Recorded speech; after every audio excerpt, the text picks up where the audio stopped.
Imagine a river of dark velvet liquid, slow and warm, winding its way through a lush emerald rainforest. The air here is thick with moisture and the scent of damp earth, heavy with the promise of rain. You're safe here, hovering gently above this stream of obsidian richness. Watch as the light filters through the dense canopy above, catching the surface of the moving chocolate, creating ripples of gold and amber that dance slowly downstream. It is a world composed entirely of comfort, a landscape where the ground is soft, the air is sweet, and the pace of life slows to the rhythmic dripping of condensation from a broad green leaf. Can you smell it? That deep, complex aroma of roasted cocoa, carrying notes of vanilla, dried cherry, and the warmth of the sun trapped in a dark bean. It fills your lungs, expanding your chest with a feeling of heaviness, a pleasant weight that anchors you to this moment, right here, right now. As you float along this sensory current, you might feel the urge to focus, to catalogue the information that is about to flow over you. But I invite you to release that tension. Unclench your jaw, drop your shoulders. You do not need to try to remember. Your subconscious mind is a vast library. It will absorb these 101 truths while you rest. Just let go. Let the words wash over you like the warm tropical rain. There is no test at the end of this journey. There is only the flow of the river, the scent of the cocoa, and the deep, abiding rest that awaits you. We begin our drift back through the mists of time, returning to the ancient fires of Mesoamerica. Long before chocolate was a sweet confection in a foil wrapper, it was a sacred, frothy beverage, bitter and spiced. The word itself, chocolate, is believed to be a distant echo of the Nahuatl language spoken by the Aztecs. They called it zocolatl, a word that translates roughly to bitter water. Imagine the sound of that word, soft and guttural, spoken over a clay vessel filled with a dark, spiced liquid. It was not a dessert, but a source of vitality, a drink that bridged the gap between the earth and the spirit, consumed by emperors and warriors who believed they were drinking the strength of the earth itself. From the linguistic roots of the Aztecs, we float gently toward the scientific classification of the tree that makes it all possible. In the 18th century, the Swedish botanist Carl Linnaeus gave the cacao tree its formal name. He looked upon this giver of joy and named it Theobroma cacao. In the ancient Greek tongue, Theobroma translates to food of the gods. It is a fitting title, for the tree provides a sustenance that seems almost celestial in its complexity. Picture the tree standing dignified in the forest, a divine provider shrouded in green, holding the secret of the gods within its rough bark, waiting to share its bounty with the world below. This divine tree, however, is a creature of very specific needs, thriving only in a narrow band of our planet. It calls the cacao belt its home, a warm girdle that wraps around the Earth between 20 degrees north and 20 degrees south of the equator. It is a plant that craves the heat of the tropics, but shies away from the direct scorching gaze of the sun. It requires the gentle protective shade of taller trees, banana palms, rubber trees or mahogany, to act as mothers, shielding the delicate cacao from burning. Imagine this layered forest, the tall giants filtering the sunlight into dapples of green and gold, creating a humid, shadowed sanctuary where the cacao tree can flourish in peace. In the safety of this dappled shade, the cacao tree does something quite unusual, something that sets it apart from the apple or the orange trees we know so well. If you were to look closely at the trunk of an old cacao tree, you would see thousands of tiny, intricate flowers bursting directly from the rough, dark wood of the trunk and the lower branches. This phenomenon is known as cauliflory. These flowers do not hang from the tips of fragile stems, they cling tightly to the core of the tree. They are small, delicate orchids of the chocolate world, with 5 petals ranging in colour from milky white to pale rose, looking like constellations of stars mapped onto the dark bark of the tree.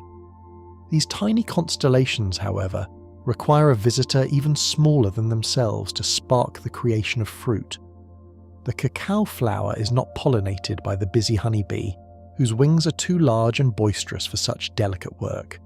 Instead, the task falls to a microscopic hero, a tiny fly known as a midge.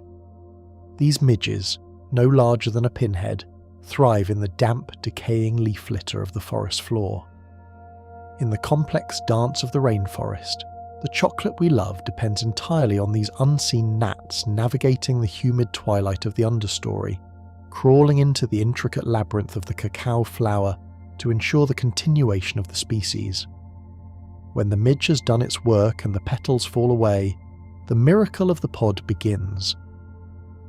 Over the course of 5 to 6 months, the fertilized flower swells into a large, sturdy fruit, shaped somewhat like an elongated American football or a rugby ball. As they ripen, these pods transform the forest into a gallery of vibrant colour. They do not stay a single shade. They shift and change, painting the tree trunks with hues of glowing yellow, fiery orange, deep crimson, and majestic purple. Imagine walking through a grove where the tree trunks themselves seem to be adorned with heavy, colourful lanterns glowing softly in the jungle gloom. Harvesting these lanterns is a task that resists mechanization. It is a connection between human and tree that has remained unchanged for centuries. Because the tree flowers and fruits continuously, and because the pods grow directly on the trunk alongside new, delicate buds, a machine would destroy the future harvest. It requires the discerning eye and the steady hand of a farmer. Picture a hand gripping a machete or a curved knife on a long pole, moving with surgical precision. With a swift, practiced motion, the ripe pod is severed from the tree without harming the bark or the nearby flowers, a rhythm of chop and catch that echoes through the quiet forest. Once the pod is harvested and cracked open, often with a sharp crack of wood against wood, it reveals a surprise.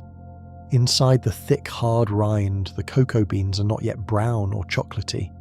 They're encased in a soft, white, mucilaginous pulp known as baba. If you were to taste this white pulp right there in the forest, you would not taste chocolate. You would taste a sweet, tart flavour, reminiscent of lemonade, mangosteen, or soursop. It is a refreshing, fruity burst, protecting the bitter purple seeds inside. This white fruit is the fuel for the transformation that's about to occur, the sugar that will feed the fire of fermentation. And now, the true alchemy begins. The beans, still wrapped in their wet, sugary blanket, are scooped out and piled into wooden boxes or heaped upon banana leaves. Here, they are covered and left to rest. In the darkness of the pile, the yeasts and bacteria from the air begin to feast on the white pulp. The temperature rises, generating a natural heat that can reach 120 degrees Fahrenheit. It is in this sweaty, hot transformation, the fermentation, that the life of the seed is extinguished and the soul of the chocolate is born. The bitterness begins to mellow, the precursors of chocolate flavour are unlocked, and the purple beans slowly turn to a deep, rich brown. From the wet heat of fermentation, the beans must travel to the dry warmth of the sun. They are spread out across vast patios or raised wooden beds, exposed to the tropical breeze and the solar rays. This is a slow, meditative process. Farmers walk among the beans, turning them constantly with wooden rakes to ensure they dry evenly and do not mould.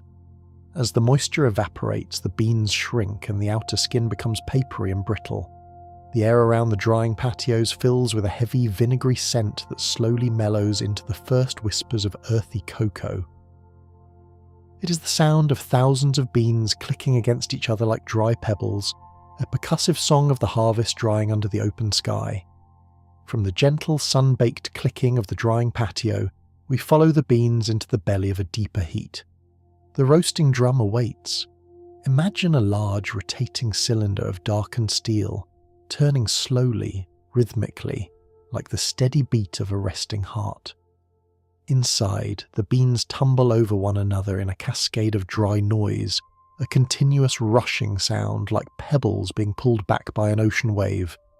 As the temperature climbs, a profound chemical magic begins to unfold in the darkness of the drum. It is the Maillard reaction, a complex dance of amino acids and sugars that browns the bean and unlocks the full symphony of flavour. The air around the roaster begins to thicken with a scent that is universally understood as comfort. It is no longer just the smell of earth or vinegar, it is the rich, heavy aroma of baking brownies, of toasted nuts, of caramelizing sugar, even though no sugar has been added yet. It is the scent of the bean's soul finally waking up. Watch the smoke curl lazily from the roaster's chimney, a thin blue-grey ribbon dissolving into the sky. Inside, the beans are cracking, a sound like popcorn, a pop, pop, pop that signals the breaking of the brittle outer shell, the husk pulling away from the precious nib inside. This cracking is the sound of transformation, the bean shedding its protective armour to reveal the dark treasure within. Once the beans have sung their popping song and the roasting is complete, they are cooled rapidly by a rush of air, stopping the cooking process in its tracks. Now, we must separate the treasure from the trash. This process is called winnowing. Visualize a stream of roasted, cracked beans falling through a column of rising air. It is a moment of pure physics and grace. The heavy, dark nibs, the essence of the chocolate, fall straight down, obedient to gravity, landing with a satisfying, dense sound. But the lighter shells, the papery skins that once protected the seed, are caught by the updraft. They float upward and away, dancing like autumn leaves in a gust of wind, drifting off to become mulch for the gardens, returning to the earth from which they came. What remains is the nib, small, dark, jagged fragments of pure potential. If you were to pick one up and place it on your tongue now, it would be crunchy, intense, and bitter. To tame this intensity, we must introduce the nib to the concept of friction. We move now to the grinder, or the mélangeur. Picture two massive, heavy wheels made of granite, rolling endlessly in a circular stone basin. The sound is a low, rumbling grind, a geological sound, stone against stone. The nibs are fed into this mill, and as the granite wheels crush them, the friction generates heat.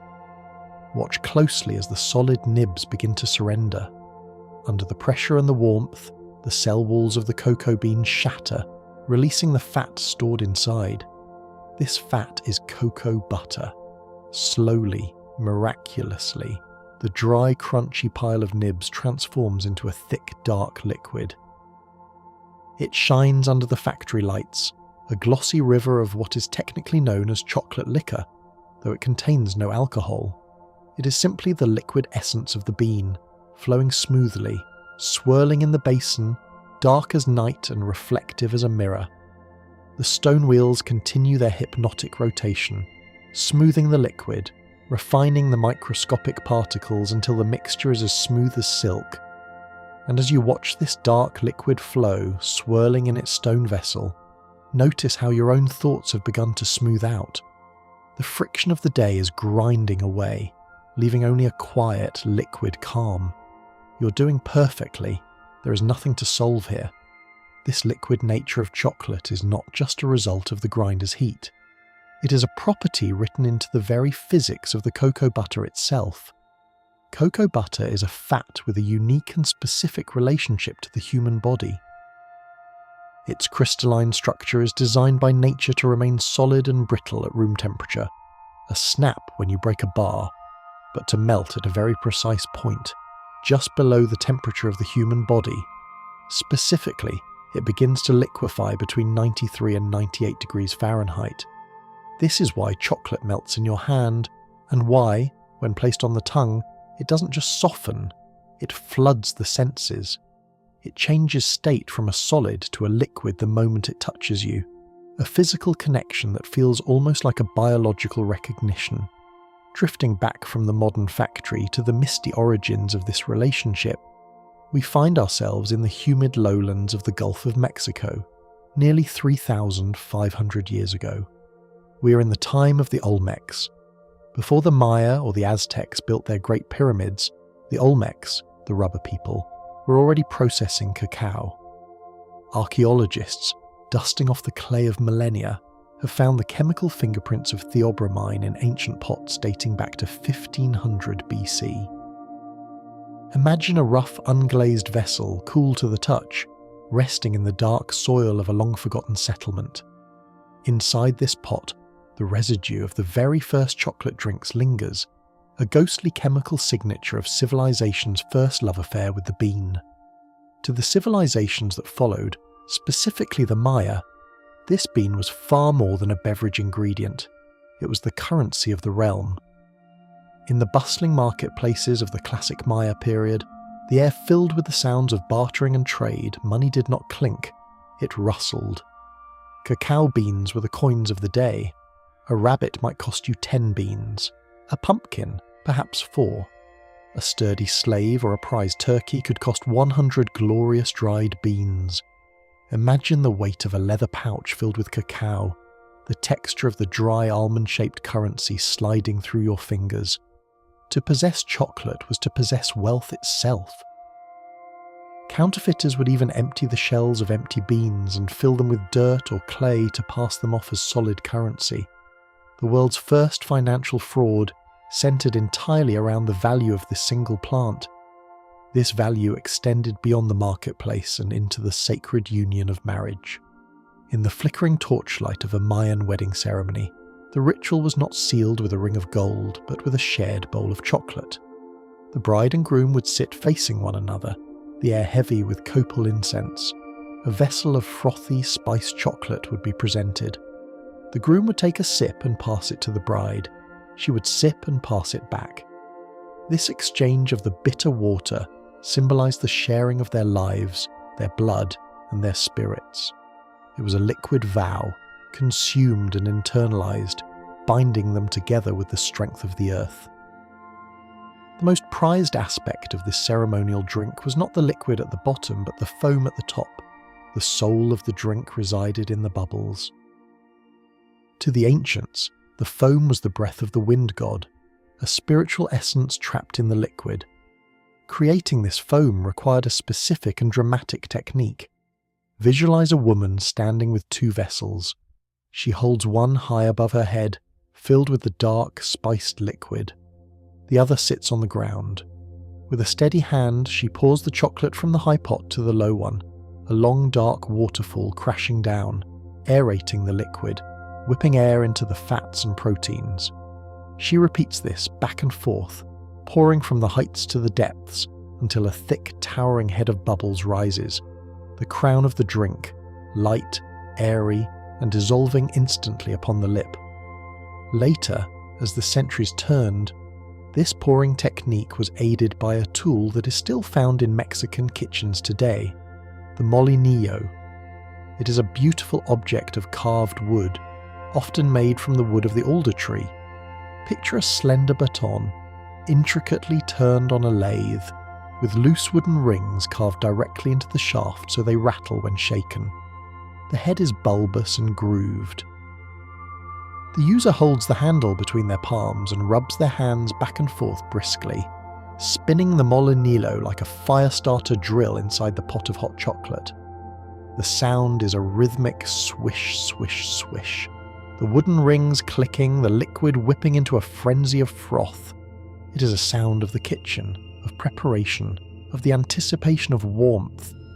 The flavour of this ancient drink whipped by the molinillo would be almost unrecognisable to a modern palate expecting a sugary milk chocolate bar. It was a complex, savoury and spicy affair. There was no sugar in the Americas then.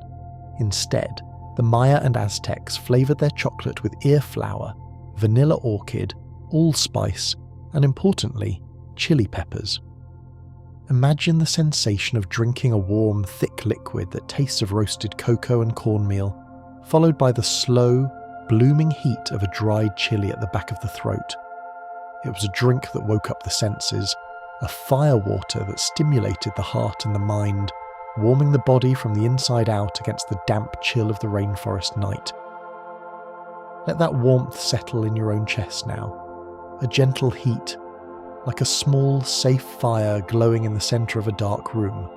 The spice of the chili is not a burn but a glow, radiating outward to your fingertips and your toes. You're safe, you are warm, you are learning without effort. From the heat of the chili, we drift to the cool, pale elegance of the vanilla orchid.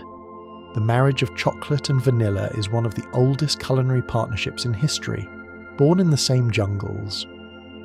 The vanilla vine, a climbing orchid with thick, waxy leaves, grows alongside the cacao tree.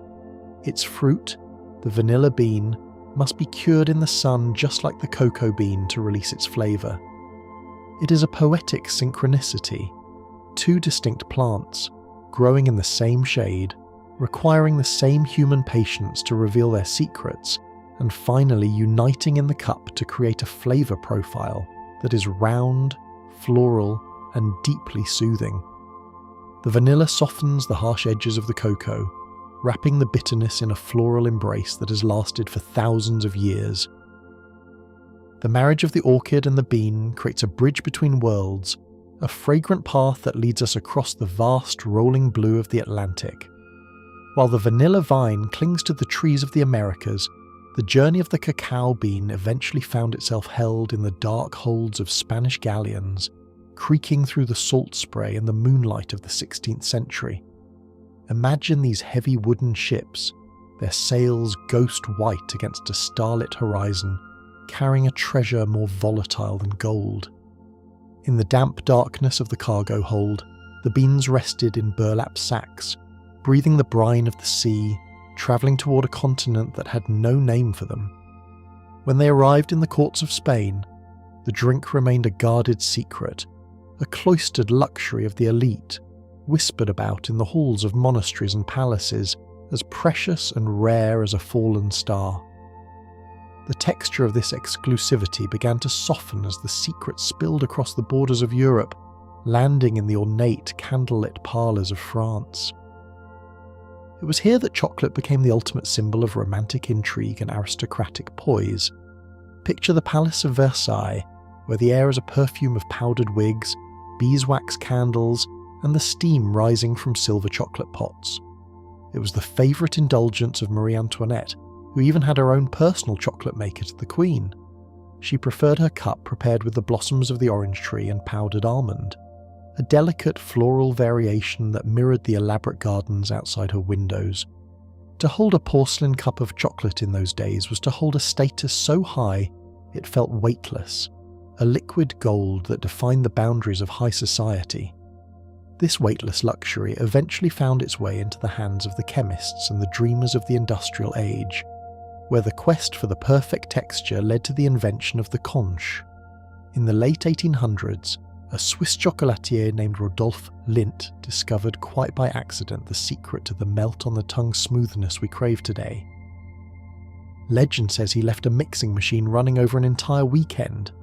Imagine a long, curved trough of stone shaped like a conch shell, where the chocolate is pushed back and forth by heavy rollers. This is conching. The constant movement and the friction dissipate the remaining acidic vapours and coat every microscopic particle of cocoa and sugar in a thin, shimmering film of cocoa butter. The result is a texture so fine the human tongue cannot perceive a single grain, only a continuous velvet glide. And as you visualise that smooth stone roller moving back and forth, notice the rhythm of your own breath, in and out, back and forth. Like the stone on the chocolate, the world is smoothing out your edges. You're becoming soft, fluid, and perfectly at ease. All is well. While the Swiss were perfecting the texture of the dark, a different kind of alchemy was brewing in the minds of the Henri Nestlé and Daniel Peter. For centuries, chocolate had been a dark, intense experience, resistant to the addition of liquid milk which caused the mixture to seize and clump. But the invention of condensed milk changed everything. Picture a drop of cream falling into a pool of dark ink, swirling into fractals of tan and beige, creating a new spectrum of colour. This was the birth of milk chocolate. It transformed the food of the gods into the comfort of the masses, a softer, sweeter, gentler version of the bean that felt like a warm embrace.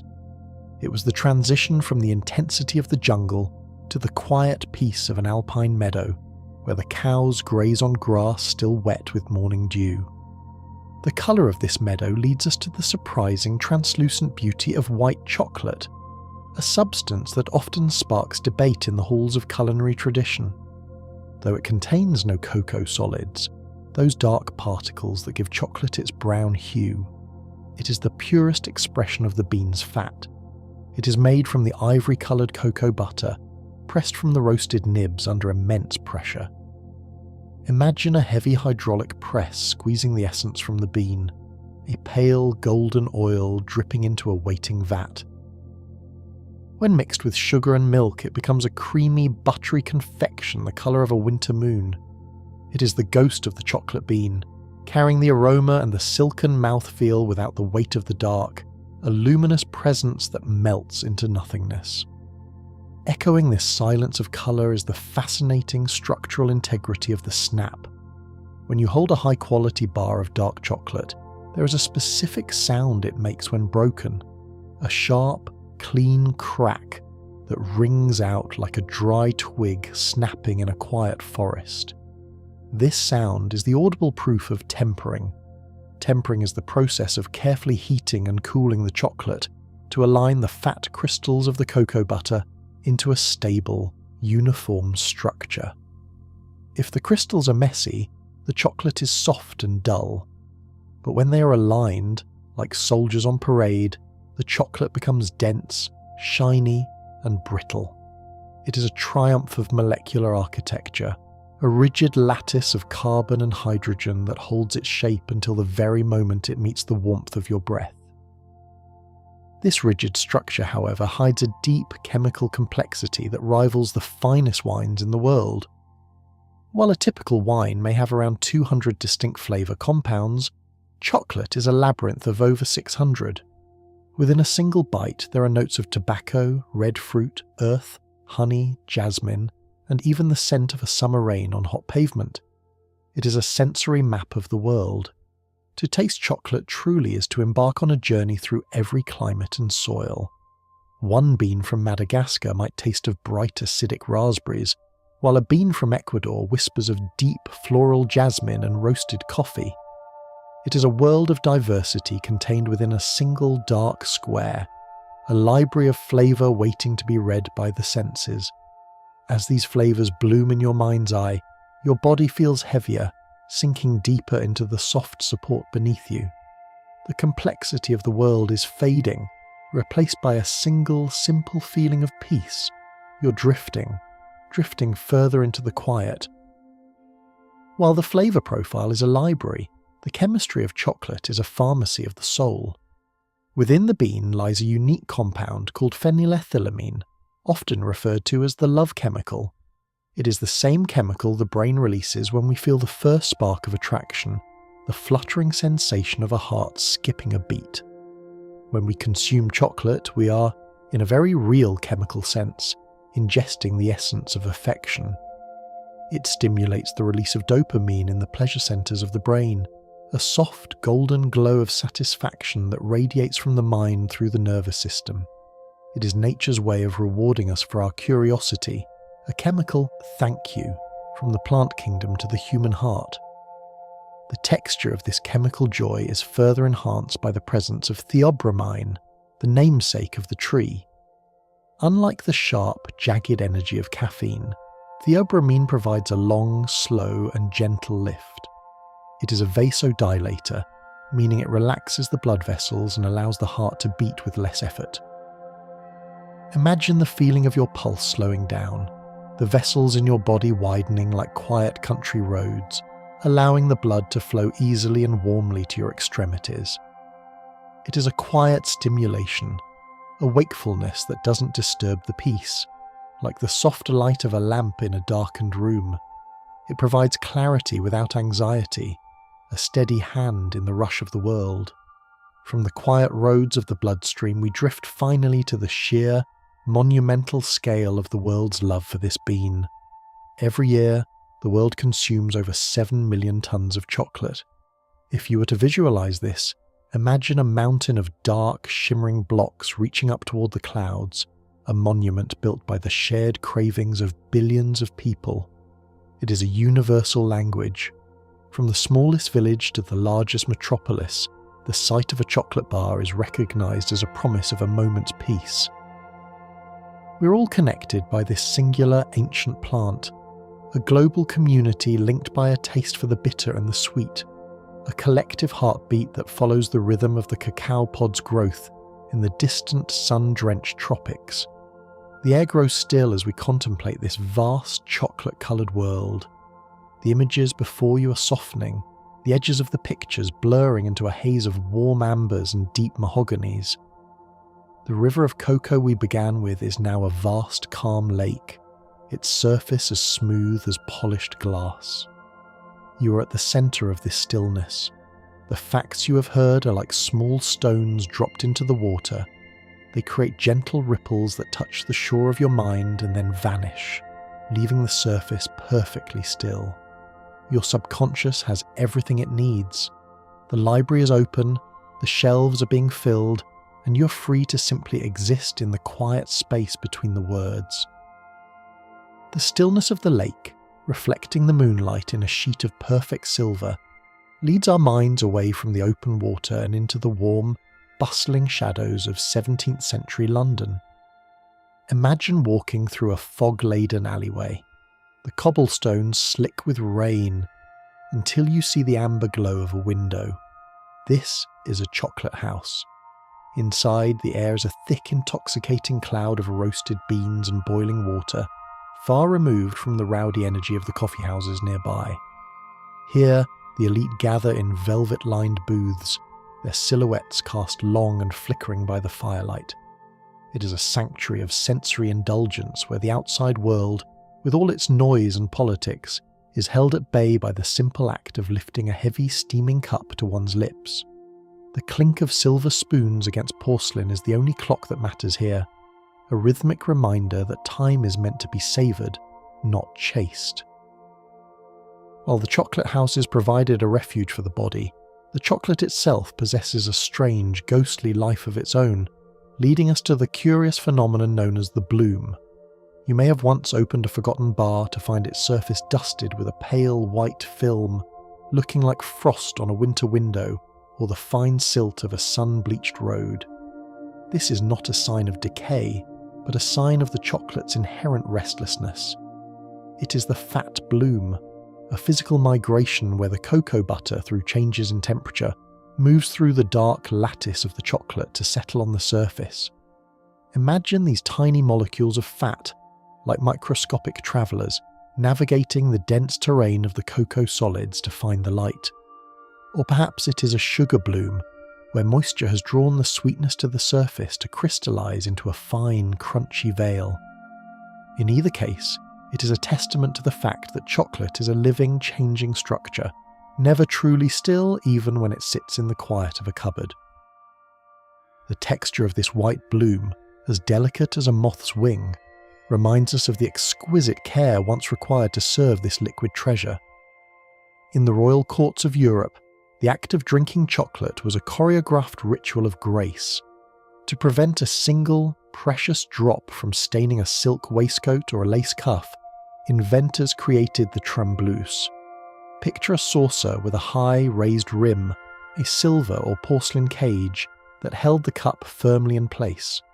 It was designed for those whose hands might shake from age, excitement, or the sheer potency of the drink.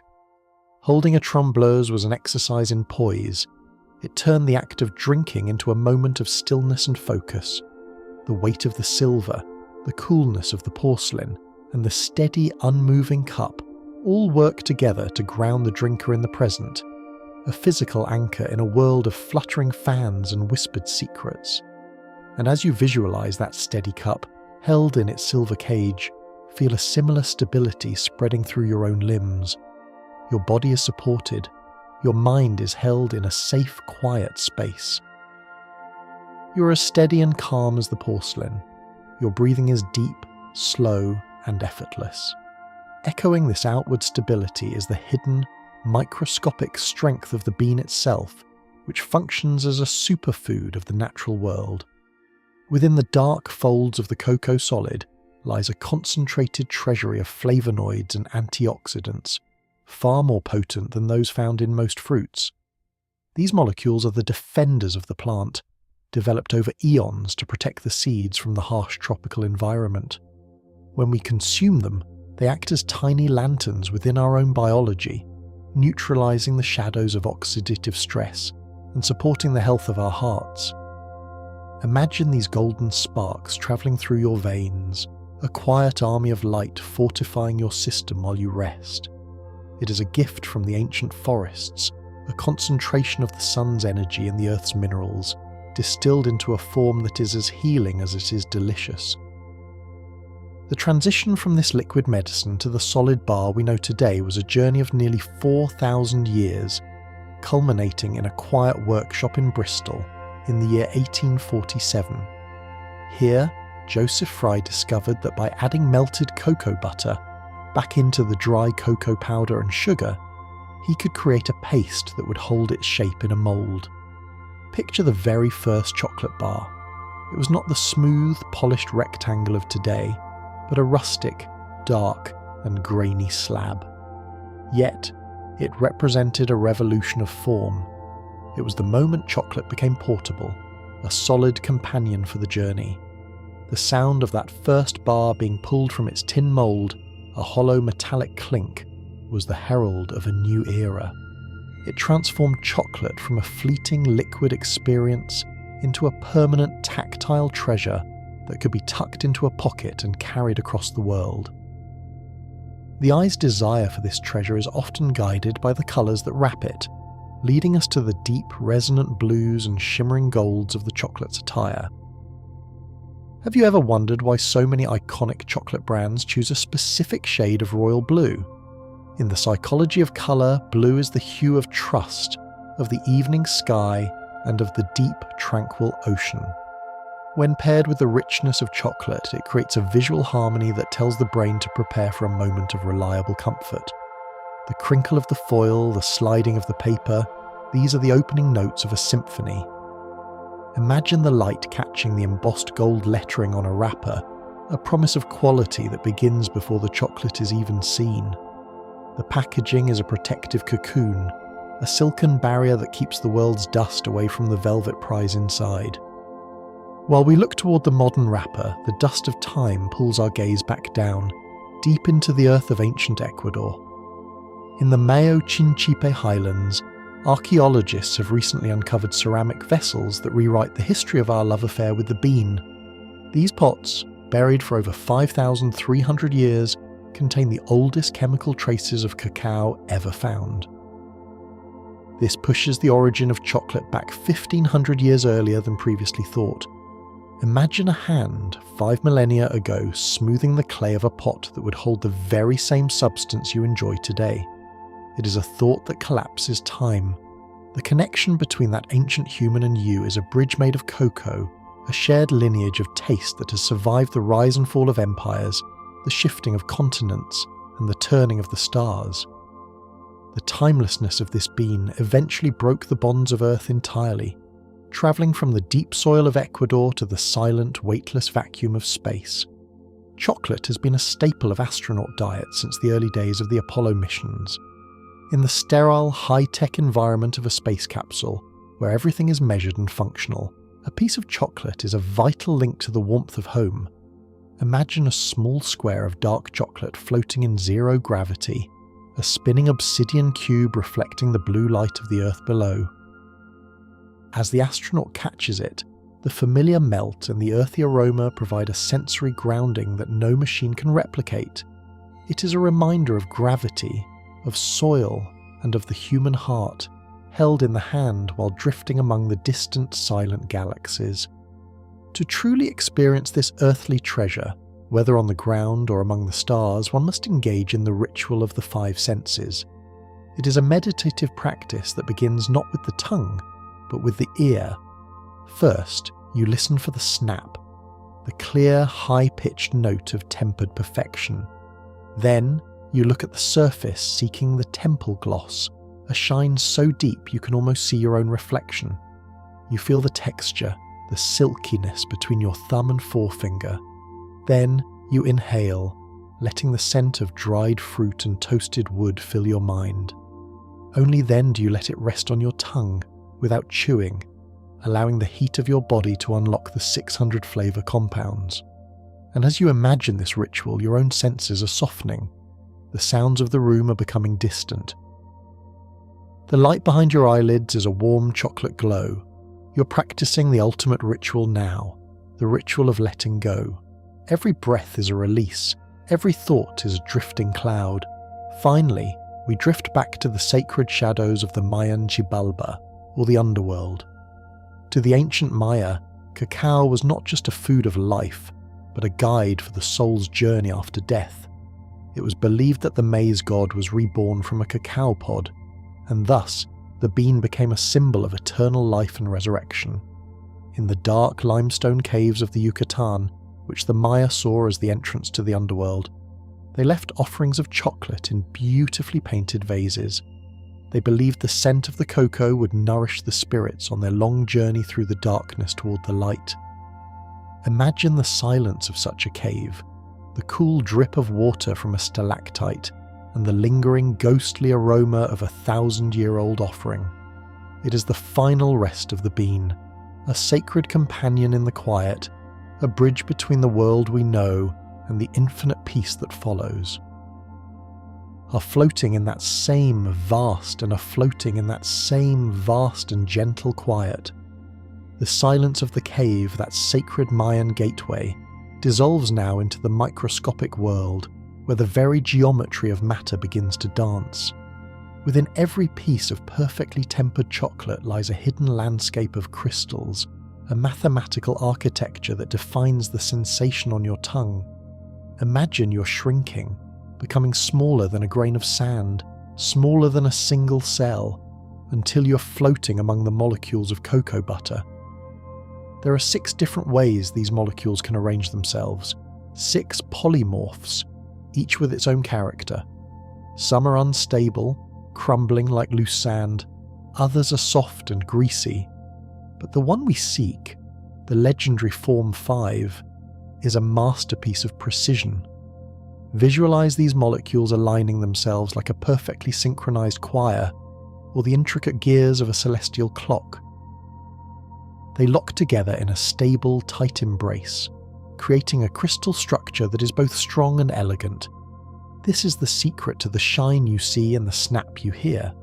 It is a world of rigid beauty that refuses to surrender until it meets the warmth of your breath. In this microscopic realm, everything is orderly, calm, and perfectly placed. And as you witness this internal harmony, you might feel a similar alignment within yourself, a sense that the scattered pieces of your day are clicking into their proper places, forming a stable foundation for the rest that is coming. While the molecules find their order in the darkness, the history of this bean finds its way into the light of the grandest kitchens in Europe. Imagine the heavy oak doors of a 17th century palace swinging open to reveal a room filled with the steam of copper kettles. We're in the private chambers of Anne of Austria, the Spanish princess who brought her love of chocolate to the French court when she married Louis XIII. In these early mornings, the kitchen was a theatre of sensory preparation. The sound of silver whisks against the sides of heavy pots created a soft, metallic music, a rhythmic tink, tink, tink that signalled the start of the royal day. The air here is thick with the scent of roasted beans, mixed with the floral notes of orange blossom water and the earthy sweetness of cane sugar.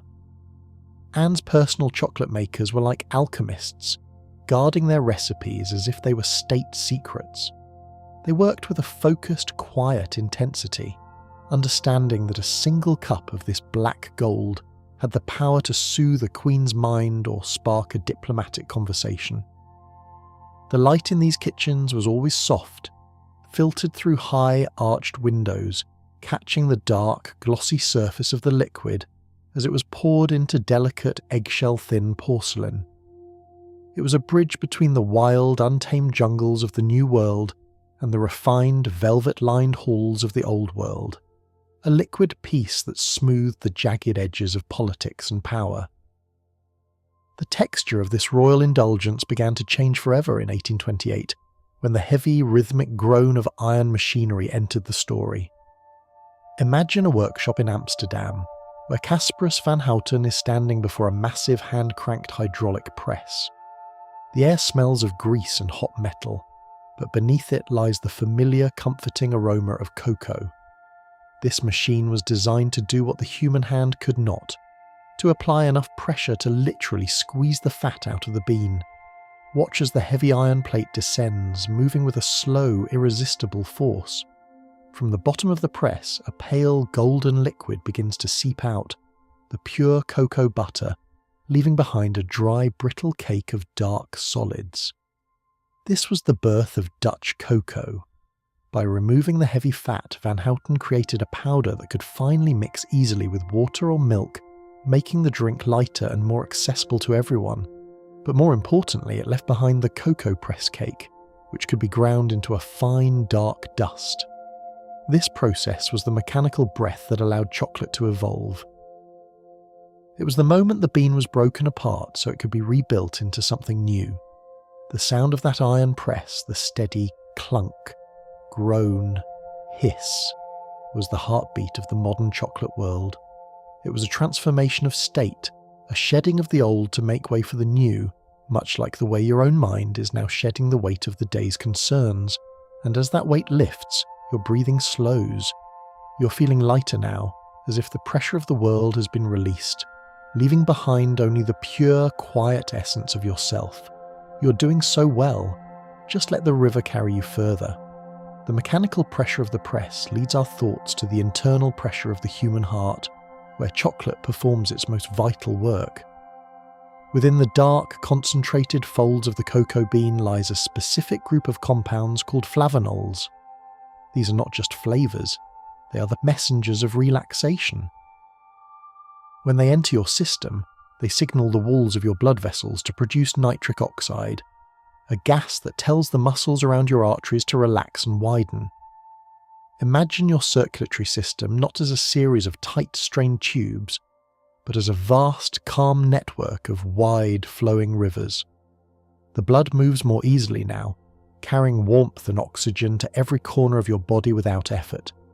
It is a cardiovascular embrace, a physiological sigh of relief that radiates from the center of your chest outward to your fingertips. Scientists have watched this happen through the lens of modern medicine, seeing the heart's workload decrease and the pulse become a steady, rhythmic drumbeat of health. It is a biological lullaby, written in the language of the bean. The heart, the very engine of your life, finds a moment of ease in the presence of the dark cocoa, a quiet reassurance that it is supported, protected, and allowed to slow its pace. From the internal rhythm of the heart, we drift to a scale of human ambition that is almost impossible to grasp. While a single square of chocolate is a world unto itself, the human desire for this sweetness sometimes manifests in monolithic forms. Imagine a landscape dominated by a single, colossal block of chocolate, the world's largest chocolate bar. In 2011, a team of creators in the United Kingdom built a slab that weighed over 12,000 pounds. It stood nearly a foot thick and stretched 20 feet long, a massive obsidian altar to the cacao bean. Picture the light reflecting off this vast dark surface, a sea of chocolate so large that its scent could fill an entire valley. To stand before it would be to feel small in the face of such abundance. It is a testament to the fact that chocolate is not just a snack, but a cultural phenomenon that inspires us to build monuments. But even this mountain of sweetness started as a single bean, a single flower, and a single drop of rain. It is a reminder that greatness is built from small, quiet moments, just as a night of deep, restorative sleep is built from the small, quiet breaths you're taking right now. The mountain is there, solid and immovable, a symbol of the vastness of the peace that is available to you. The scale of this mountain leads us back to the intricate labyrinth of the human brain, where chocolate maps the pathways of pleasure. In the quiet laboratories of the 21st century, researchers use fMRI machines to watch the brain react to the taste of the dark bean. Imagine the screen of a computer, dark at first, representing the quiet mind. But then, as the chocolate melts, the screen begins to glow. The reward centers, the ventral striatum and the orbitofrontal cortex, burst into a symphony of light, pulsing with the gold and amber of pure satisfaction. It is one of the few substances on Earth that can activate so many parts of the mind at once. But notice the nature of this glow. It is not the jagged white light of a sudden shock. It is a warm, rolling illumination, like the sun rising over a quiet horizon. The brain recognizes the chocolate as a superstimulus, a perfect combination of fat, sugar and aroma that the human spirit has been seeking since the dawn of time. It is a chemical homecoming. Your synapses are firing in a pattern of contentment, a neural pathways of yes that tells every cell in your body that it is safe to enjoy, safe to relax and safe to drift. The mapping of the brain reveals that chocolate is more than food. It is a key that fits perfectly into the lock of human happiness. While the brain speaks a language of light, the world of men speaks a language of law, leading us to the fascinating and quiet chocolate war of the European Union. For over 30 years, a diplomatic battle raged in the halls of ivory towers and legislative chambers over what could legally be called chocolate. Some nations insisted on the purity of the bean, demanding that only cocoa butter be used as the fat. Others, seeking different textures and costs, wanted to allow vegetable fats like palm or shea. Imagine the stacks of parchment, the hushed debates in grand rooms, all centered around the definition of a single square of sweetness. In the end, a compromise was reached, a treaty of the bean that allowed for different traditions to coexist while protecting the soul of the dark chocolate. It was a diplomacy of the senses. It reminds us that even in the world of rules and regulations, the purity of the experience matters. We seek the authentic, the real, and the deep, and in the silence of your own mind, you're reaching that same place of purity. You're moving past the noise of the world's wars and debates, finding the simple, unadulterated essence of the moment. The law of the chocolate is simple. It must be rich, it must be dark, and it must bring peace. Echoing the theme of purity is a discovery that felt like a dream made manifest: the arrival of ruby chocolate. For 80 years, the world knew only 3 types: dark, milk, and white. But in 2017, a new colour appeared on the palate of the chocolatier.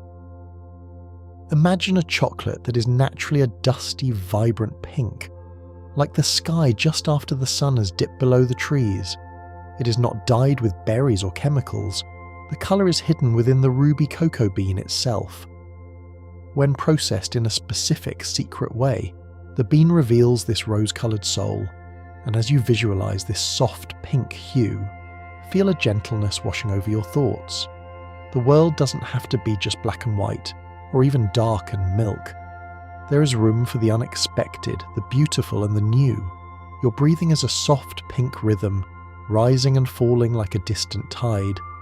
The flavour of this ruby treasure is a surprise, a tart berry-like brightness that dances over the tongue before settling into the familiar creaminess of cocoa. It is a reminder that nature still holds secrets, even in a world where we think we have mapped everything. There are still new colours to see, new flavours to taste, and new depths of relaxation to explore. The ruby bean grew in the shadows for centuries, waiting for the right moment to be seen. You too have depths and colours within you that only emerge in the quiet, in the dark, and in the safety of the night. The fleeting brightness of the ruby leads us to the patient, enduring nature of aged chocolate, like a fine Bordeaux or a vintage balsamic. Dark chocolate can evolve over time if it is kept in the cool, silent dark. Imagine a cellar deep beneath the earth, where bars of high-purity chocolate are tucked away in wooden boxes. Over the months and years, the harsh tannins soften, the floral notes deepen into something more resonant, like the scent of old books and dried leather. the chocolate doesn't just stay the same, it matures. It learns the lessons of time. It becomes more complex, more nuanced, and more certain of itself. This aging is a slow, invisible process, a quiet conversation between the cocoa solids and the air. To taste a piece of chocolate that has rested for a year is to taste the passage of time itself distilled into a solid form. It tells us that there is no rush. The best things, the deepest flavors, the most profound insights, the most restorative sleep take time to develop. You're allowing yourself that time now. You're maturing into your rest, letting the sharpness of the day's experiences mellow into the rich, dark complexity of memory and dream. Finally, we return to the sound that began our journey through this batch, the acoustic signature of the snap. Scientists using high-speed cameras and sensitive microphones have studied the physics of this moment. When a perfectly tempered bar breaks, it releases a burst of energy that creates a sound wave with a specific frequency. It is a clean, bright sound, free from the muffled thud of poor structure. Imagine the sound repeating in slow motion, a crystalline crack that vibrates through the air, a final statement of quality. It is the sound of a structure reaching its conclusion, a perfect ending that leads to a new beginning. The sound fades now. The vibration settles into the still air. The snap is over and the melting begins. You're at that point of melting now. The structure of your waking mind has done its work, and it is time to transition into the fluid, the soft, and the dreamlike. The transition from the sharp, crystalline snap of the present leads us upward, away from the laboratory and into the thin, crystalline air of the Swiss Alps. Imagine a landscape where the peaks are perpetually dusted with a powdered sugar snow, and the air is so cold and pure it feels like drinking from a mountain spring. It was here, in the high-altitude silence, that the character of modern chocolate was truly refined. The Swiss discovered that the environment itself, the barometric pressure and the humidity of the mountains, played a silent role in the chocolate's evolution. In the valleys below the Matterhorn, the milk from cows grazing on alpine herbs was different, richer, more floral and dense with minerals. When this milk was combined with the bean, the resulting chocolate carried the essence of the mountains. Imagine a copper vat filled with this ivory-coloured cream, swirling slowly into a dark sea of cocoa. The light in these mountain workshops was often reflected off the glaciers outside, a bright, cool glow that contrasted with the warm, steamy interior. As the mixture conched for days on end, the alpine air would gently oxygenate the mass, scrubbing away any lingering bitterness until only alpine smoothness remained. It is a flavour born of height and cold, a chocolate that feels as expansive as the view from a summit, yet as cosy as a fire in a timber cabin. The geological grandeur of the Alps finds a strange, mimic-like echo in a place thousands of miles away, in the Bohol province of the Philippines. Here, the earth itself seems to have been fashioned by a giant chocolatier. These are the Chocolate Hills. Imagine over 1,200 perfectly symmetrical cone-shaped mounds rising from the green plains, looking for all the world like a vast box of truffles laid out by the hand of nature. During the rainy season, they are covered in lush grass. But as the sun of the dry season bakes the earth, the vegetation turns a deep, dusty brown. Walking through this landscape at sunset is like walking through a dream of abundance. The long shadows of the cones stretch across the valleys, and the earth takes on a matte, cocoa-coloured hue. They are a reminder that the forms we find delicious, the smooth curves, the rounded peaks, are written into the very geometry of the planet. These hills were formed from marine limestone, weathered over millions of years by rain and wind, a slow-motion sculpting of the earth into the shape of our deepest cravings. And as you visualize these gentle brown slopes, let your own mind become as still as the stone beneath them. You are part of this landscape, a quiet observer of the earth's ancient rhythmic changes, and as the hills settle into the twilight, you might feel a similar settling within your own chest. The day is drying out, leaving behind only the solid, peaceful forms of your thoughts. You are grounded, you're safe, you're exactly where you need to be. While the Earth mimics the form of the bean itself possesses a strange, almost miraculous longevity that defies the passage of human generations. In the quiet halls of museums and private collections, there exist bars of chocolate that are over 100 years old. Imagine a tin box, rusted at the edges, found in the frozen gear of an Antarctic explorer, or tucked away in the attic of a Victorian manor. When opened, the chocolate inside remains remarkably intact. It may have bloomed, its surface turned white like a ghost, but the structure of the fats and the solids remains a preserved moment in time. To look upon such a bar is to see a frozen piece of history. It has outlived the person who bought it, the person who made it, and perhaps even the shop where it was sold. It is a testament to the stability of the cocoa butter's crystal lattice, a fortress of molecules that protects the essence of the bean from the decay of the decades. The sound of such a bar being moved is a dry, hollow rattle, a whisper from the past. It tells us that some things are meant to last, that the comfort we feel today is the same comfort felt by those long ago. You are part of an unbroken chain of human experience, a legacy of rest that spans centuries. The texture of this historical weight leads our focus to the invisible bridge between the mouth and the mind, the retronasal effect.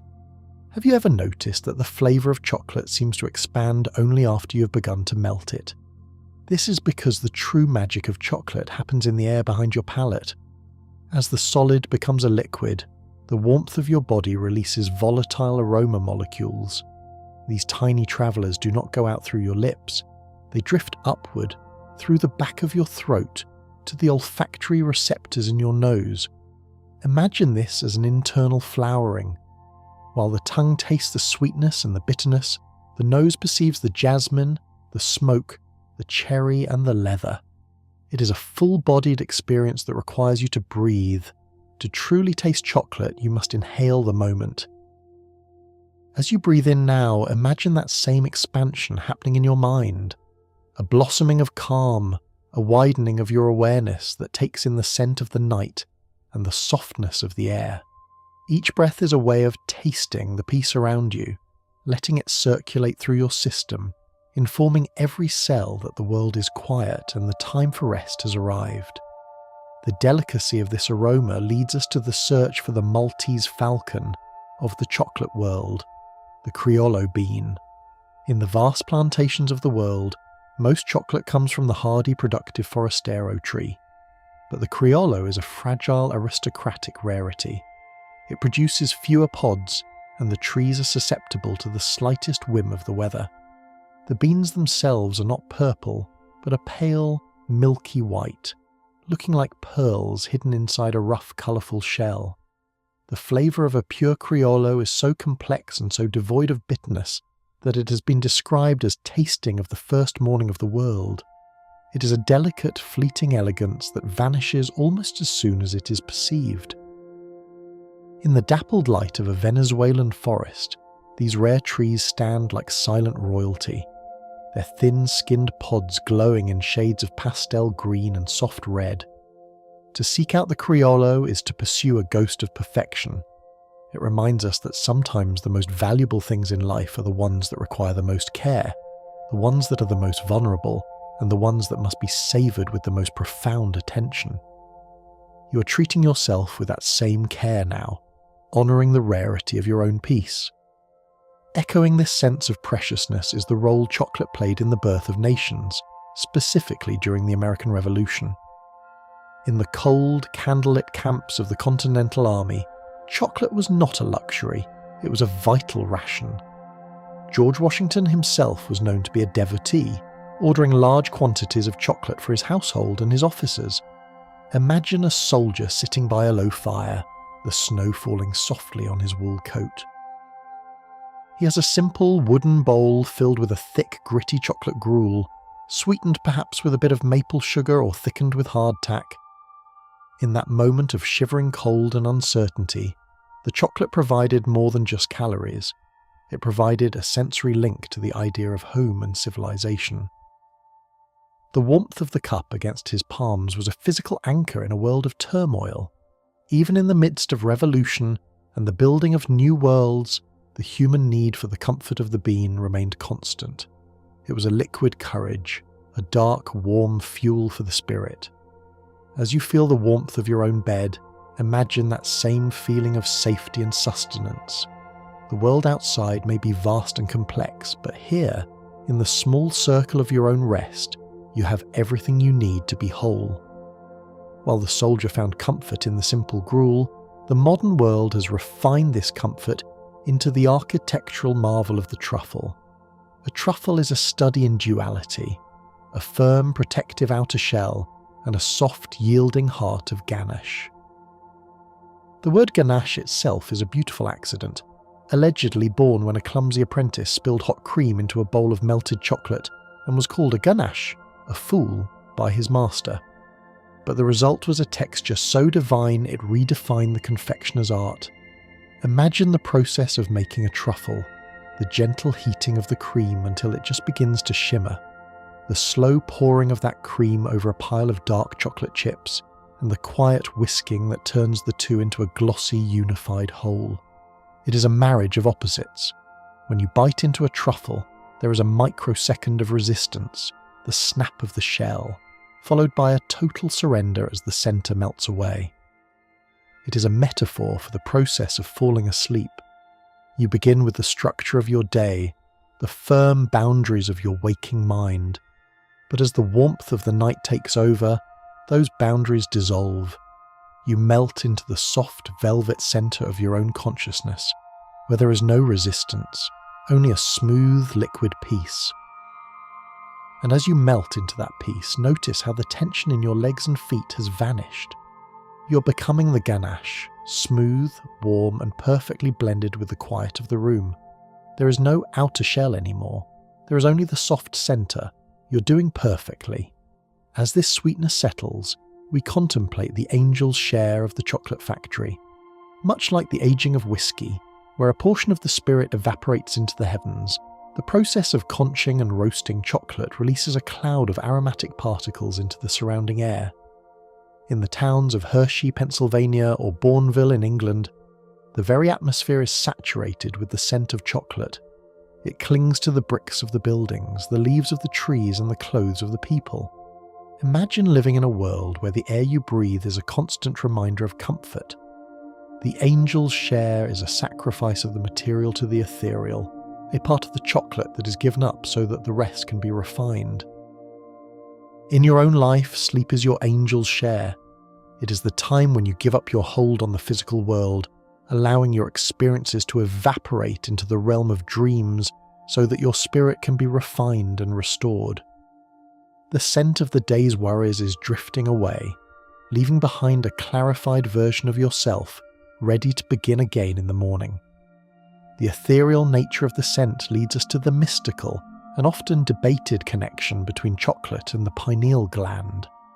Often called the third eye, the pineal gland is a small pine cone-shaped organ in the centre of the brain that regulates our sleep-wake cycles through the production of melatonin. In some esoteric traditions, pure raw cacao is believed to decalcify or stimulate this gland, opening the door to deeper intuition and more vivid dreams.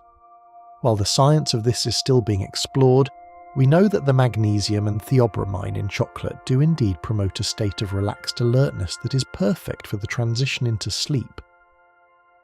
Imagine a soft purple light glowing in the very centre of your brain, a tiny pine cone of energy that is slowly opening its scales. As it opens, it releases a gentle tide of melatonin, a dark, soothing hormone that washes over your neural pathways like ink in clear water. This is the biological night mode of your body. The chocolate you have visualized, with its minerals and its chemistry, has been the key that unlocked this process.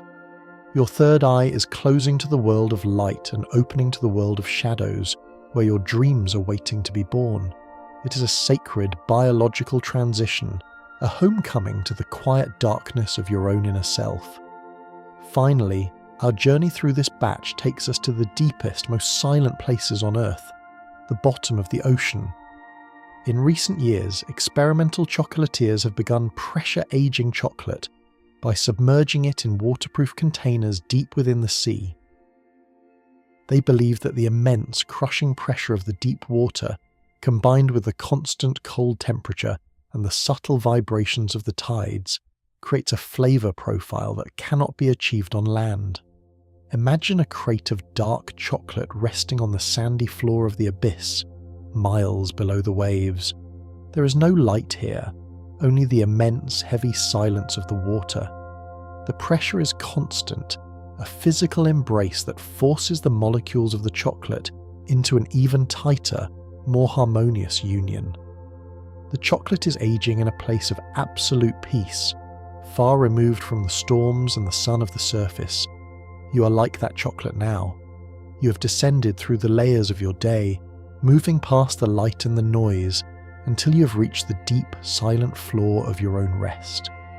The pressure of the world is above you, but here it is only a steady, supporting weight. You are aging into a more beautiful version of yourself in the dark, in the cold, and in the perfect undersea silence. The water is still, the mountains are quiet, the stars are watching. You are ready for the final descent. The heavy, supporting weight of the undersea silence begins to lift, but not all at once. We rise slowly through the layers of the dark water, following the way the light begins to bend and spiral as it penetrates the deep. This spiral is not random. It is the fingerprint of the universe, the sacred geometry of the Fibonacci sequence. If you were to slice a cacao pod perfectly in half, you would see the seeds arranged in a rhythmic, spiraling pattern that mirrors the curve of a nautilus shell or the distant, swirling arms of a galaxy. This is the mathematical soul of the bean, an inherent order that connects the smallest seed in the rainforest to the largest structures in the cosmos. Observe the way the seeds nestle against one another, following the golden ratio, a sequence of numbers where each is the sum of the two preceding it. It is a formula for growth and efficiency, a blueprint for beauty that allows the tree to pack the maximum amount of life into a single vibrant pod. As you visualize this spiral, let your mind follow the curve. It starts at the center and moves outward, wider and wider in a slow, hypnotic circle. There is no beginning and no end, only the continuous, graceful flow of the pattern. Your thoughts can follow this same spiral now, winding down into a place of perfect proportion and balance. The world is built on these hidden numbers, and you are part of that grand, orderly design. The golden spiral of the seed leads us into the shimmering golden circle of a coin. For centuries, the image of chocolate has been used to mimic the appearance of wealth, most notably in the tradition of Hanukkah Gelt. Imagine a small mesh bag filled with chocolate discs, each wrapped in a layer of thin, brilliant gold or silver foil. The crinkle of the foil is a sharp, festive sound, a bright percussion in a quiet room. As you peel back the metal skin, it reveals the dark, stamped chocolate beneath, often imprinted with the image of a menorah or a historic coin. This tradition is a bridge between the physical and the spiritual, a reminder of a time when the bean was the currency of kings. In the flickering light of a candle, the foil catches the flame, casting dancing reflections against the walls. It is a symbol of luck and abundance, a sweet promise that the coming year will be rich with goodness. But as the chocolate melts in your mouth, the gold becomes a memory, and only the pure, grounding flavour of the cocoa remains.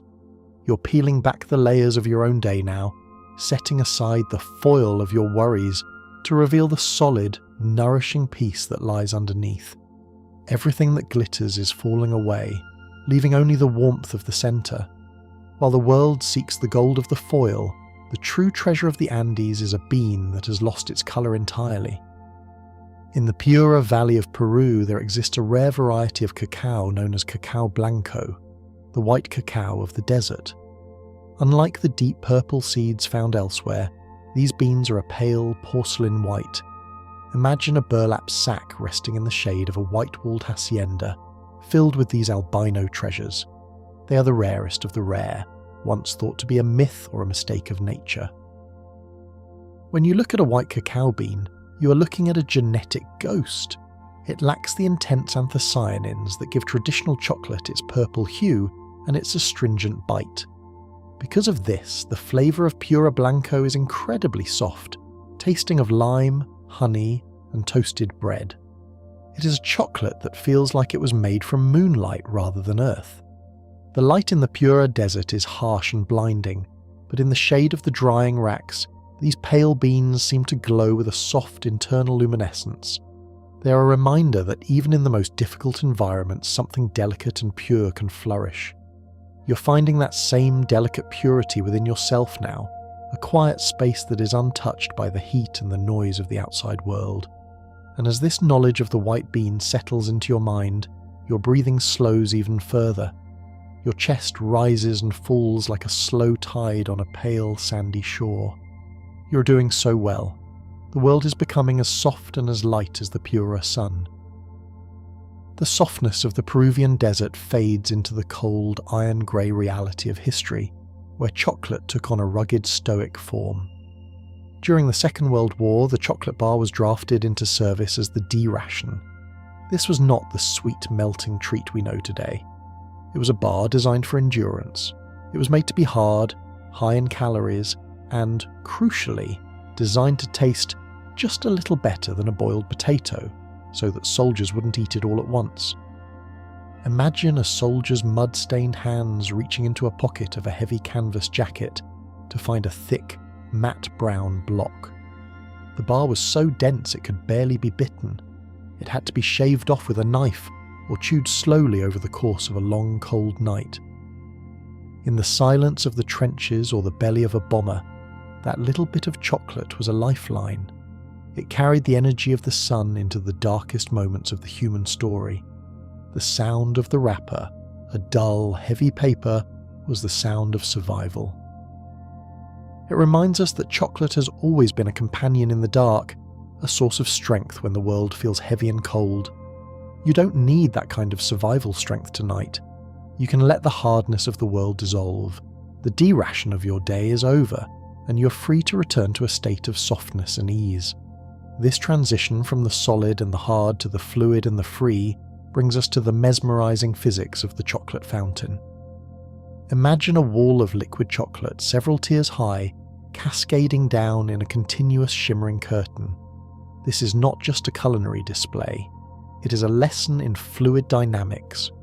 Chocolate is a non-Newtonian fluid, meaning its viscosity changes depending on how much force is applied to it. In a fountain, the chocolate must be perfectly balanced, not too thick to clog the pump, and not too thin to break the curtain. As the chocolate falls, it creates a sound like a low, rhythmic hum, a white noise of sweetness that fills the room. Watch the way the light catches the moving surface, creating a sheeting effect that looks like brown silk draped over invisible shoulders. The fountain is a closed loop, a cycle of rising and falling that never ends. It is a visual representation of the flow of your own consciousness as you drift towards sleep. One thought pours into the next, smooth and unbroken, falling from one level of awareness to the deeper level below. There is no splash, no ripple, only the constant velvet movement of the stream. You're floating in that stream now, letting the current carry you over the edge and into the deep, warm pool of the night. While the fountain flows with the essence of cacao, the rainforest holds other secrets, the botanical cousins of the chocolate tree. Deep in the Amazon, you might find the cupuaçu tree. It is a close relative of the cacao, but its fruit is different. A large, brown, fuzzy pod that contains a pulp that tastes of pineapple and chocolate, and seeds that can be made into a substance called cupulate. Imagine a forest floor covered in these heavy, velvet-textured fruits, their scent filling the humid air with a tropical, creamy perfume. The cupuaçu is the wilder, more exuberant cousin of the chocolate we know.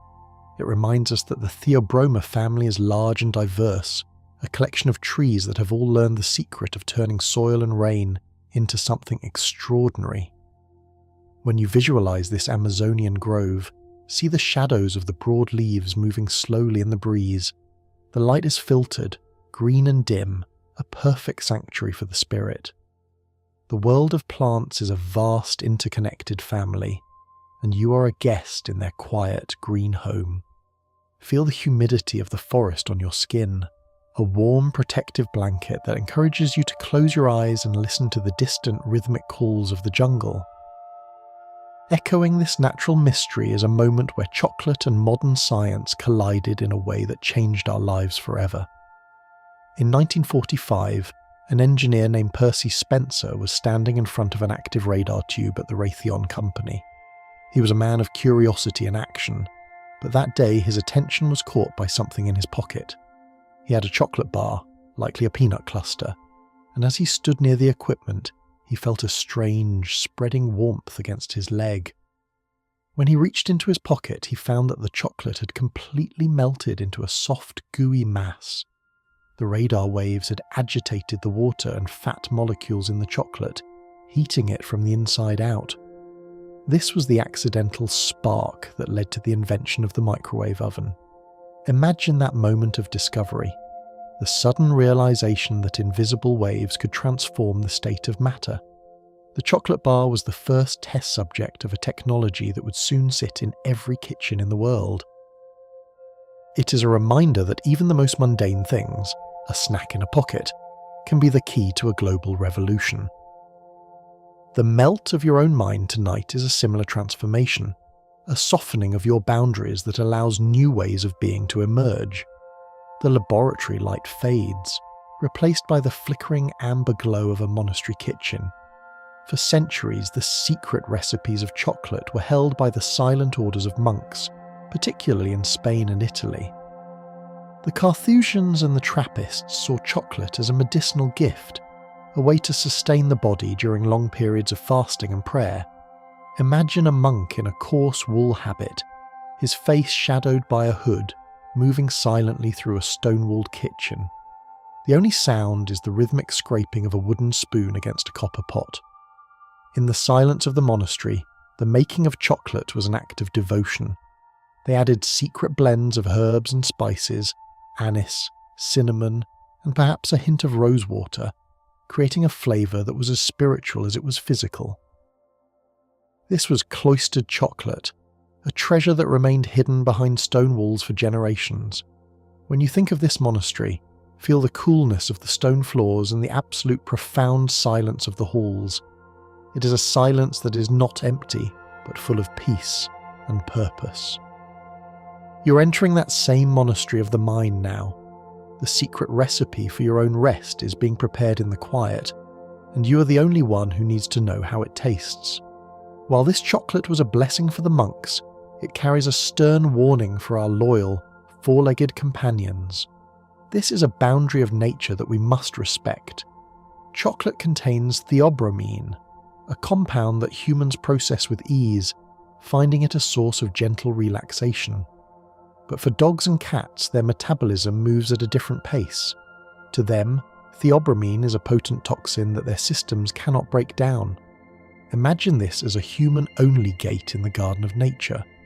It is a reminder that we are all different, that what is medicine for one can be poison for another. This fact creates a boundary of protection around those we love. As you visualize your pet sleeping soundly at the foot of your bed or in another room, feel a sense of responsibility and care. You are the guardian of their world, and your knowledge is their shield. This sense of being a protector is a grounding weight, a realization that you are an essential part of a household, a family, or a community. You are safe, they are safe, and everyone is in their proper place in the great complex web of life. Finally, we drift to the enduring wisdom of the cacao tree itself, the 100-year sentinel of the forest. While many fruit trees have short, intense lives, a well-cared-for cacao tree can continue to produce fruit for over a century. Imagine a tree that was planted when your great-grandparents were children. Its bark is thick and gnarled, covered in the moss and lichens of 100 rainy seasons.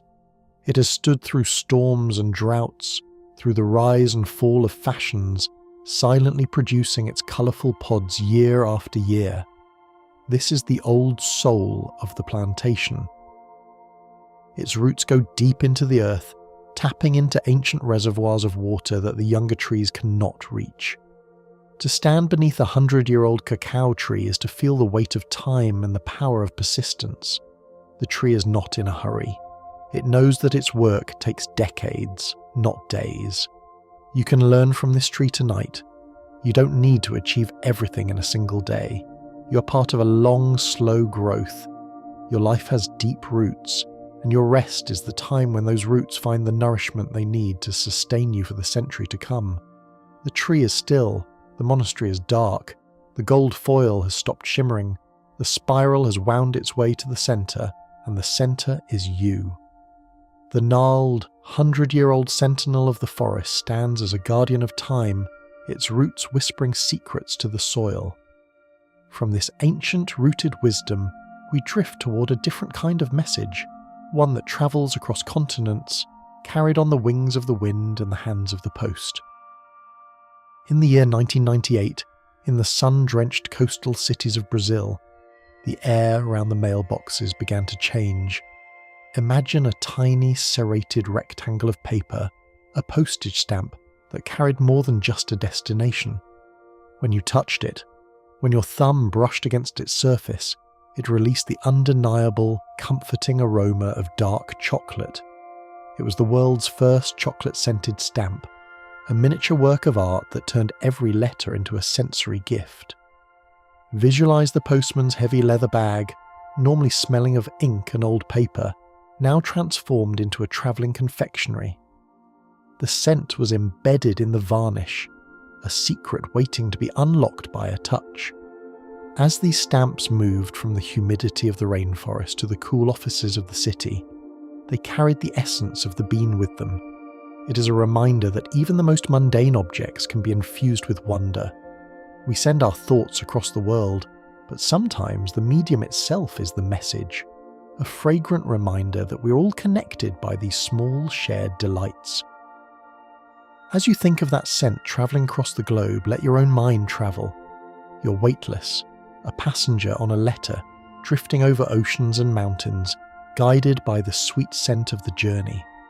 The journey of that stamp moving across the earth eventually leads our gaze upward, beyond our atmosphere, to the cold, red silence of Mars. There, in a region known as the Medusae Fossae, the Martian winds have sculpted the dusty landscape into a series of mysterious cone-shaped mounds. To the eyes of the scientists watching from millions of miles away, these structures looked hauntingly familiar. They called them the Chocolate Hills of Mars. Imagine a world where the horizon is a deep oxidized rust, and the shadows are as cold as dry ice. These mounds rise from the red plains, perfect replicas of the geological truffles we found in the Philippines. In the dim alien light of a Martian sunset, these hills take on a velvety texture, their slopes covered in fine, dark dust that looks like the finest cocoa powder. There is no wind here to carry a scent, only the absolute frozen stillness of the cosmos. But in our imagination we can bridge that distance.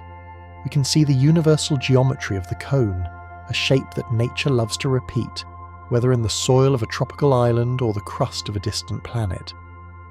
The chocolate hills of the red planet are a silent monument to the reach of our own perceptions. We see the familiar in the unknown, finding the comfort of the bean even in the reaches of deep space. And as you visualize those silent Martian cones, feel the stillness of space entering your own room. The air is cool, the light is dim, and the distance between you and the stars is closing. You're part of the vast, quiet universe. You're safe. You're at peace. From the cold, red dust of Mars, we return to the warmth of a Victorian parlour, where the chocolate box was born not just as packaging, but as an act of fine art. Before the mid-19th century, chocolate was often sold in simple utilitarian tins. But Richard Cadbury, a man with the soul of an artist, saw a different potential. He began to decorate the lids of his chocolate boxes with his own paintings, scenes of idyllic landscapes, golden-haired children, and alpine flowers. Imagine a box made of thick, sturdy cardboard, wrapped in a layer of padded silk or velvet. When you lift the lid, the sound is a soft, friction-filled shh, a velvet sigh that reveals the treasures inside. These boxes were designed to be keepers, vessels for love letters, locks of hair, or pressed flowers long after the chocolates were gone. The art on the box was a promise of the elegance within. It transformed a simple purchase into a romantic gesture, a ritual of selection and savouring. Picture the flickering candlelight reflecting off the silk ribbons, the deep crimsons and royal blues of the box standing out against the mahogany furniture. The chocolate box became a sanctuary for the beautiful, a place where the ephemeral sweetness of the candy was anchored by the enduring beauty of the art. You are creating your own keeper box tonight, filling it with the quiet images of this journey, tucking them away in the velvet-lined drawers of your subconscious. The painted flowers on those Victorian lids lead us back to the living, breathing source of all sweetness, the orchid. While we have spoken of the cocoa bean, we must honour its most loyal companion, the vanilla orchid. This is a plant of incredible patience and specific timing. The orchid flowers bloom for only one day, often for only a few hours in the morning. Imagine a waxy pale green blossom opening in the humid dawn of the forest. If it is not pollinated in those precious hours, it withers and falls, and the chance for a bean is lost. The vanilla vine is a climber, a persistent soul that wraps itself around the trunks of trees, reaching for the filtered light of the canopy. Its fruit, the long green pod, holds no scent when it is first picked. It must undergo a months-long process of sweating and drying, a slow maturation that mirrors the fermentation of the cocoa bean. Only then does it release that intoxicating floral warmth that rounds out the sharp edges of the chocolate. The orchid and the bean are a study in synchronicity, two different lives, two different paths, meeting in a single moment of flavour. As you think of the orchid opening in the dawn, feel your own mind opening to the softness of the night. You don't need to hurry. Your bloom is a slow, steady unfolding into the dark. And as this floral warmth settles in your chest, your breathing becomes even slower, even deeper. You are the vine, supported and strong. You're the flower, delicate and calm. Every breath is a quiet bloom. You're doing perfectly. While the orchid gives us the scent, the human heart gives us the story, leading us to the legendary chocolate river of our collective imagination. In the mid-20th century, Roald Dahl gave the world a vision of chocolate that was not just a food, but a landscape. He imagined a world where the river was made of liquid fudge, the grass was made of minty sugar, and the trees bore giant chocolate-covered fruit. Imagine standing on the banks of that churning brown river. The sound is not the splash of water, but the heavy rhythmic thrum of a viscous liquid being whipped by a waterfall. Dahl's inspiration came from his own childhood, when he and his schoolmates would act as taste testers for a local chocolate company. They would receive boxes of new experimental bars, and Dahl would spend hours imagining the secret, magical rooms where they were created.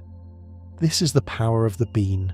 It stimulates the inner child, the part of us that still believes in magic and hidden worlds. The chocolate river is a metaphor for the flow of creative energy, a rich, dark current that runs through all of us.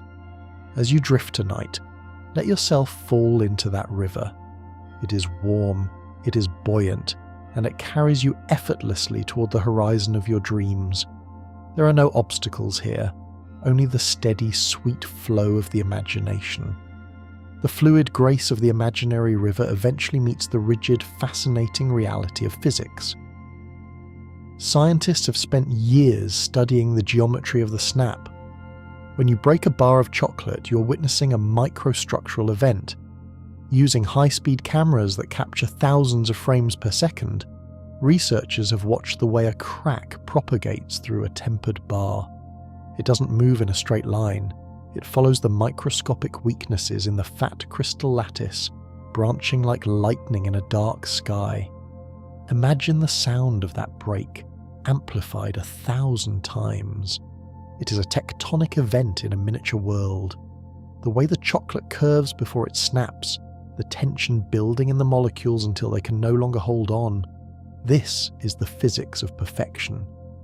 If the chocolate is out of temper, it will bend and sag like clay. But if it is in temper, it holds its ground until the very last millisecond. This brittle fracture is the hallmark of quality. It tells us that the molecules are in their most stable, energy-efficient state. You're finding that same stability now. You're not bending under the weight of your thoughts. You're settling into a state of structural peace, where everything is aligned and every tension has been released. Echoing this structural perfection is the invention of the chocolate digestive, a moment in 1892 that changed the ritual of the evening tea forever. Before this, the digestive biscuit was a humble, stoic affair made of coarse wheat and oats. But when it was married to a thin, rippled coating of dark chocolate, it became a cultural icon. Imagine the texture of the biscuit, sandy, salty and crumbly, meeting the smooth, cooling layer of the chocolate. There is a specific way the light catches the ripples on the surface of a chocolate biscuit. These ripples are not just for decoration, they're created by the enrober, a machine that bathes the biscuits in a waterfall of chocolate before passing them under a gentle gust of air. The air creates the waves, like the wind on a shallow pond. The sound of a biscuit being dipped into warm tea is a muffled, comforting plink, followed by the scent of toasted grain and melting cocoa. It is a snack of the middle path, not too sweet, not too heavy, a perfect balance of the rustic and the refined. You're in that middle path now between the day and the night, between the effort of waking and the ease of sleeping. The humble biscuit leads us back to the highest halls of power, to the chocolate house of the Vatican. For centuries, the popes and their cardinals were among the world's most devoted connoisseurs of the bean. In the 17th century, a great debate arose. Could chocolate be consumed during a fast? Pope Pius V, upon tasting the bitter, unsugared version of the drink, reportedly declared, "Liquid does not break the fast," thereby granting the Church's blessing to the daily cup. Imagine a silver tray being carried through the long, echoing marble halls of the Apostolic Palace. The only sound is the soft tap-tap of leather shoes on stone and the gentle clink of a silver spoon against a heavy gilded cup. The air here is a mix of ancient incense and the rich, dark aroma of the cocoa. For the leaders of the Church, chocolate was a way to sharpen the mind for prayer and to sustain the body through long hours of meditation.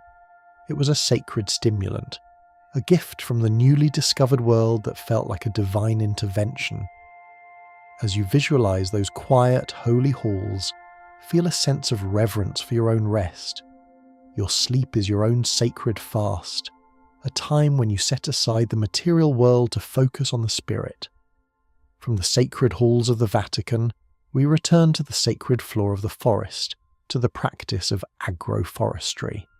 In a world of industrial farming, chocolate is one of the few crops that actually thrives in a diverse wild environment. To grow high-quality cacao, you cannot simply clear-cut the land.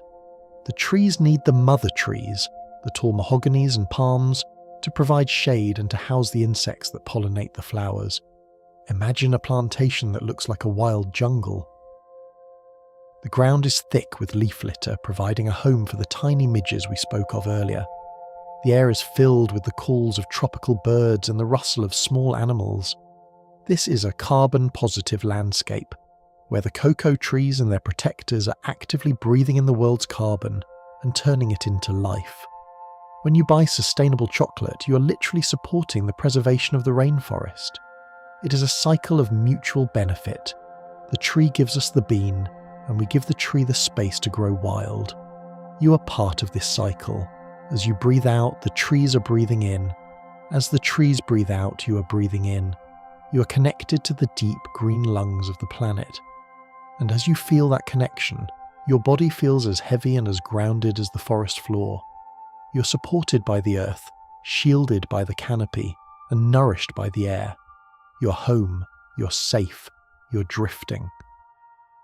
Finally, we arrive at the internal landscape of the soul, the comfort factor. Scientists have found that the mere anticipation of chocolate releases a wave of endorphins and oxytocin, the cuddle chemical. It is the same feeling we get when we are wrapped in a warm blanket or held by someone we love.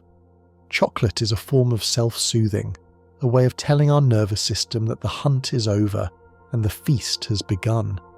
Imagine a warm golden light starting in the centre of your brain and slowly spreading down your spine, into your arms and down to your toes.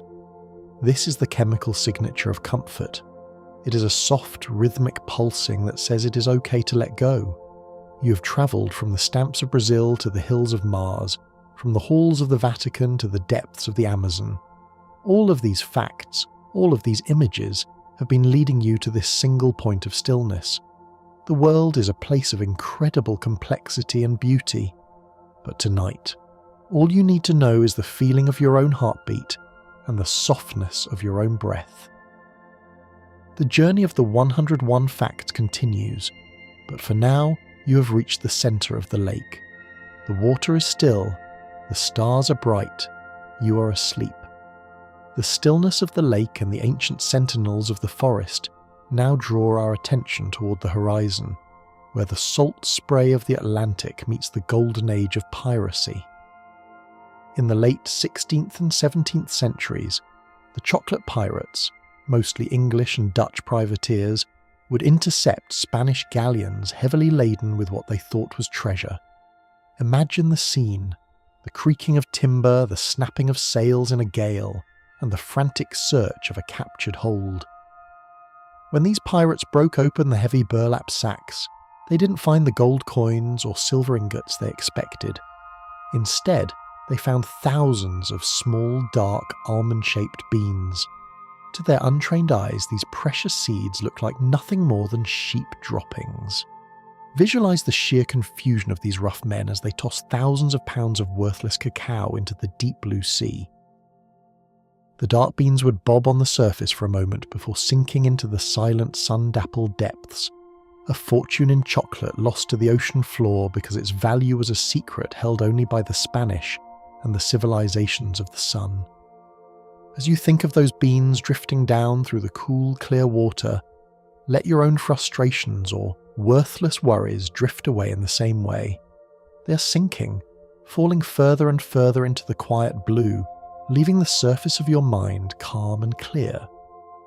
The value of the bean, once discarded by pirates, eventually found its way into the cold, damp trenches of the First World War, where it earned the title of the soldier's friend. During the winter of 1914, comfort was a rare commodity.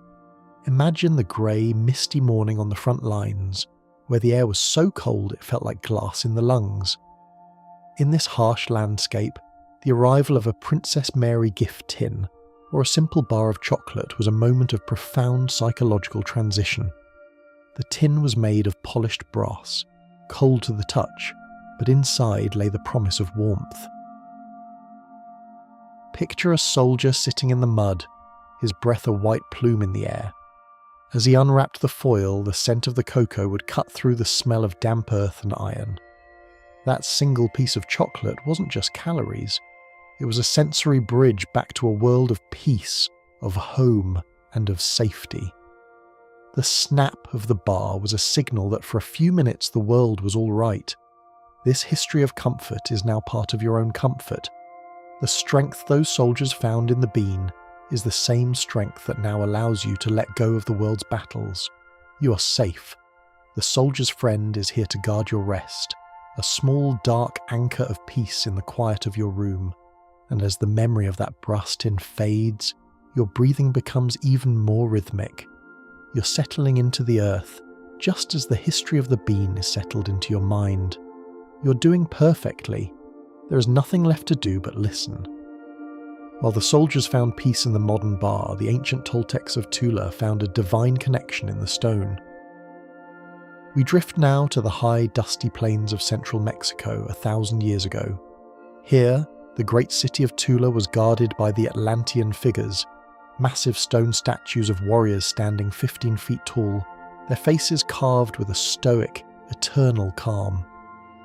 The Toltecs believed that the god Quetzalcoatl, the feathered serpent, stole the cacao tree from the mountain of sustenance and gave it to the people.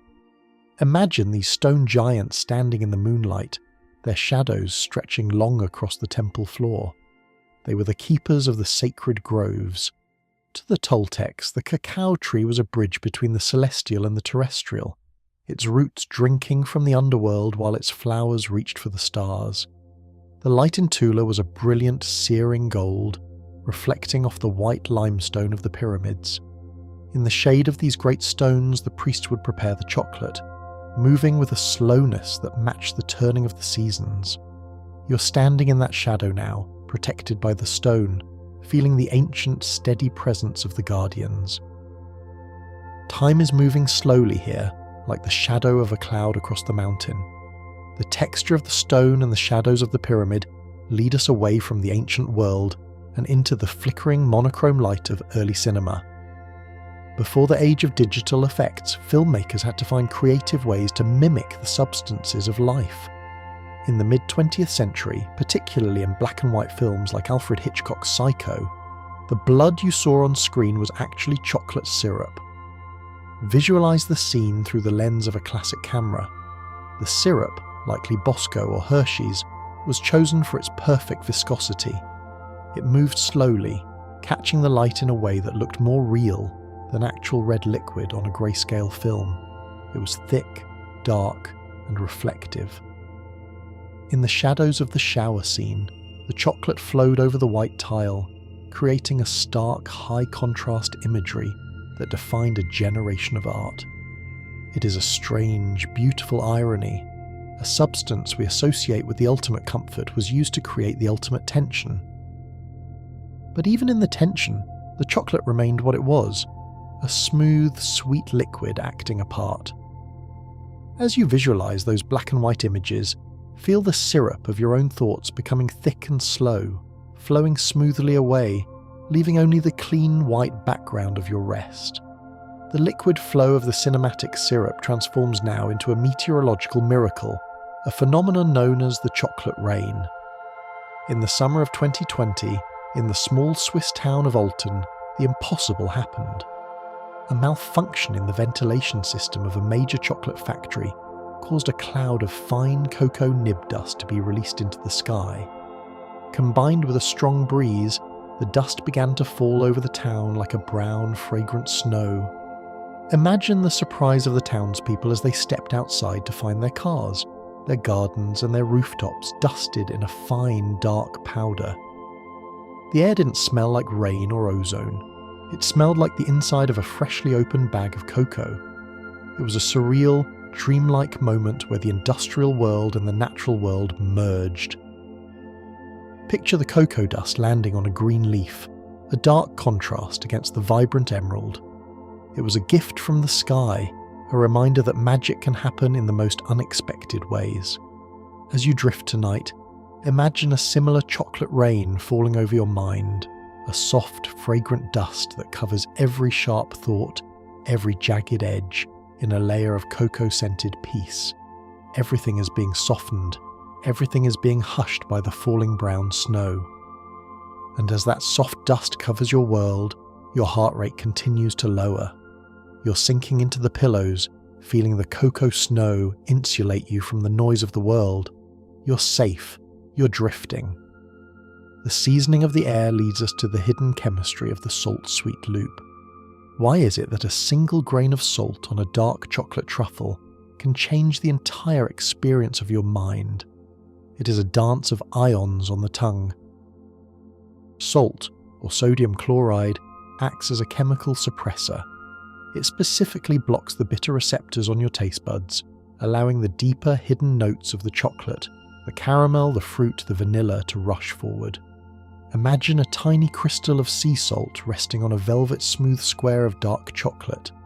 As it dissolves, it creates a spark of electricity that wakes up the brain's pleasure centers.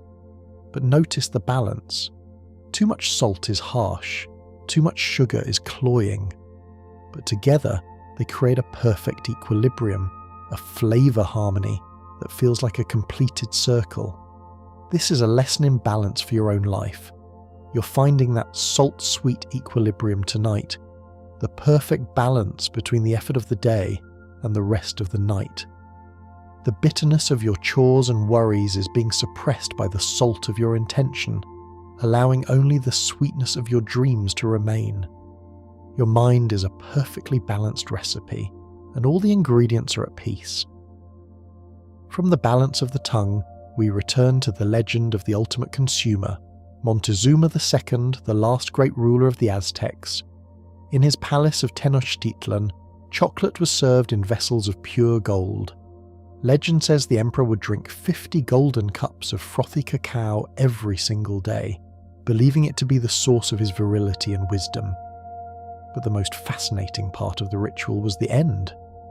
After finishing each cup, Montezuma would reportedly toss the golden vessel into a deep pit or a sacred lake. He did not value the gold, he valued the liquid it held.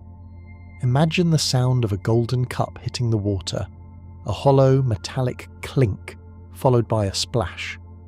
Over the years, a fortune in gold settled into the dark mud at the bottom of the lake, a silent hoard of treasure sacrificed to the importance of the bean. The gold was the packaging, and the chocolate was the truth. As you prepare for sleep, you're tossing away your own golden cups, your titles, your achievements, your possessions. They are falling into the lake of your subconscious, leaving you unburdened and light. You are not what you own, you're the peace you feel right now. The golden treasures of the past lead us toward the sterile white and silver future of the space chocolate diet. As humanity prepares for long-duration missions to Mars in the coming years, scientists are perfecting the art of 3D printed chocolate. In the weightless environment of a spacecraft, traditional chocolate bars can be problematic. Crumbs can float into sensitive instruments. Imagine a 3D printer in a Mars habitat, its nozzle moving with robotic precision to build a complex geometric lattice of dark chocolate layer by layer. This future chocolate is designed to be nutrient-dense, infused with the specific minerals needed to keep an astronaut's bones strong in low gravity. But more importantly, it is designed for sensory joy. In the cold, red silence of a Martian base, the smell and taste of chocolate are the most powerful connections to Earth's soil and sunlight. Picture an astronaut looking out of a thick quartz window at the dusty Martian horizon while savouring a piece of printed chocolate. It is a bridge across millions of miles. No matter how far we go into the stars, the bean remains our constant companion, a bit of Earth's soul travelling with us into the void. As you watch the astronaut in your mind's eye, your own body feels weightless. You're drifting in the quiet of your own capsule. The stars are watching over you. You're doing so well.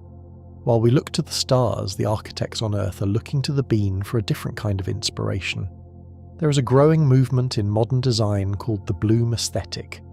Inspired by the organic, slightly irregular patterns of the chocolate bloom we spoke of earlier, architects are creating buildings with breathable surfaces that change texture with the temperature. Imagine a building in a futuristic city that looks like a giant shimmering block of dark chocolate. As the sun hits the facade, parts of the material shift from matte to gloss, mimicking the migration of fats in a bar. It is a building that lives and breathes with the environment. The curves are soft, the colours are deep mahoganies and ambers, and the interior light is always warm and diffused, like sunlight passing through a glass of thin cocoa. This is comfort architecture, a way of building that makes the human spirit feel nurtured rather than confined. You're building that same architecture in your mind tonight. A soft brown sanctuary where the walls are made of comfort and the roof is made of quiet. You're living inside the bean. Finally, we arrive at the most human fact of all, the specific frequency of chocolate laughter. Anthropologists have noted that when people share chocolate, the sound of the room changes. Because chocolate stimulates the release of oxytocin, the social bonding chemical, the laughter that follows a shared treat is deeper, slower, and more resonant than the sharp laughter of a joke. Imagine a room full of people you love, sitting around a table after a long meal. A plate of dark, rich chocolate is passed around. As the group begins to eat, the conversation slows.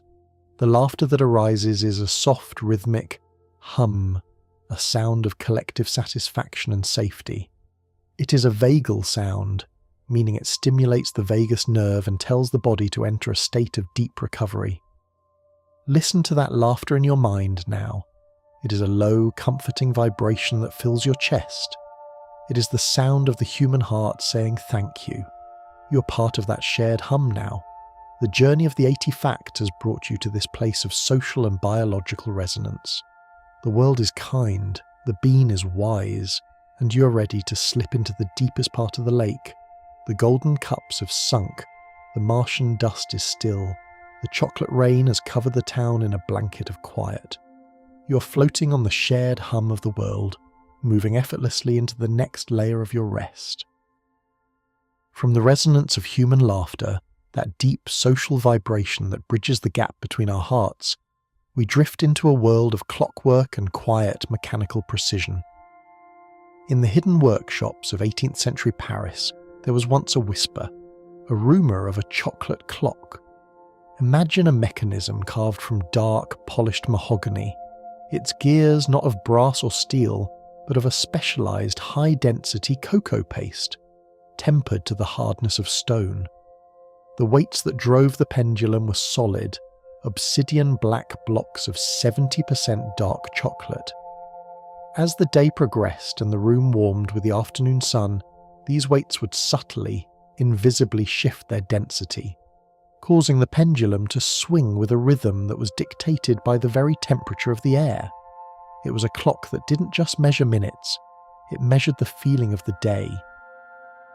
A warm, humid afternoon brought a slower, more languid tick, while a cool, brisk morning saw the hands move with a sharp, energetic tock. The sound was a soft, muffled, wood-on-wood click, a heartbeat of cocoa that reminded the owner that time itself is a liquid thing, melting away as surely as a square of dark chocolate on the tongue. Visualize the brass hands of the clock moving across a face of ivory-coloured white chocolate, a slow, silent dance of shadows. There is no rush in this workshop. There is only the steady, rhythmic pulse of the chocolate heart, ticking away the seconds of a long, peaceful afternoon. You're entering that same rhythm now. Your own internal clock is slowing, matching the deep, resonant tick of the mahogany and the bean. The ticking of the clock leads us from the parlour to the racetrack, where the bean's hidden energy took on a powerful, kinetic form. In the year 2009, a group of visionaries built a racing car that defied every law of the traditional engine, a vehicle powered entirely by the waste of the chocolate industry. It wasn't the body of the car that was made of cocoa, but its lifeblood, the fuel. Using a specialised biodiesel derived from the thousands of tons of waste cocoa butter and hulls produced by factories, the car roared to life, leaving behind a trail of scent that smelled like a bakery in the height of summer. Imagine the scene. A sleek aerodynamic body of recycled carbon fibre, painted the colour of a midnight truffle, tearing across the asphalt under a wide blue sky.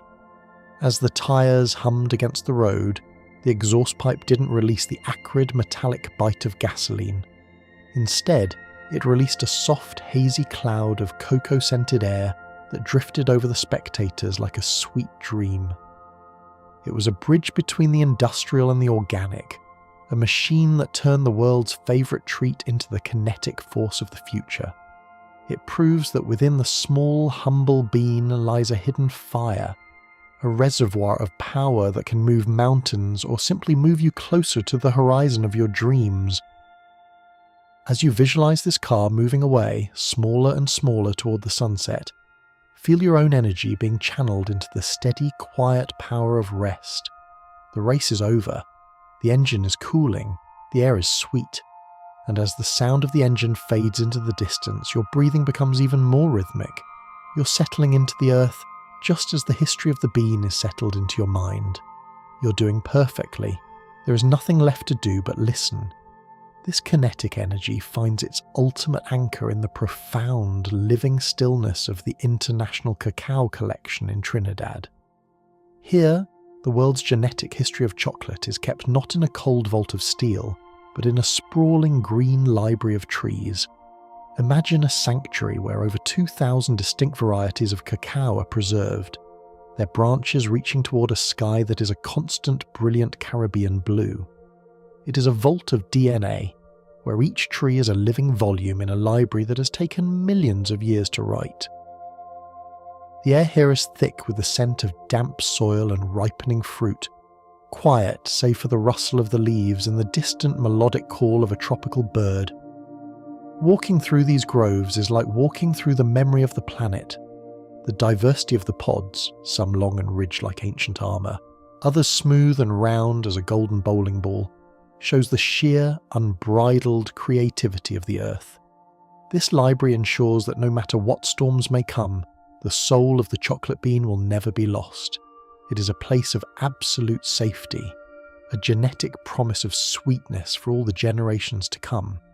You're walking through those groves now in your mind, feeling the cool shade of the broad leaves and the damp, supportive earth beneath your feet. You're safe. You're part of the collection.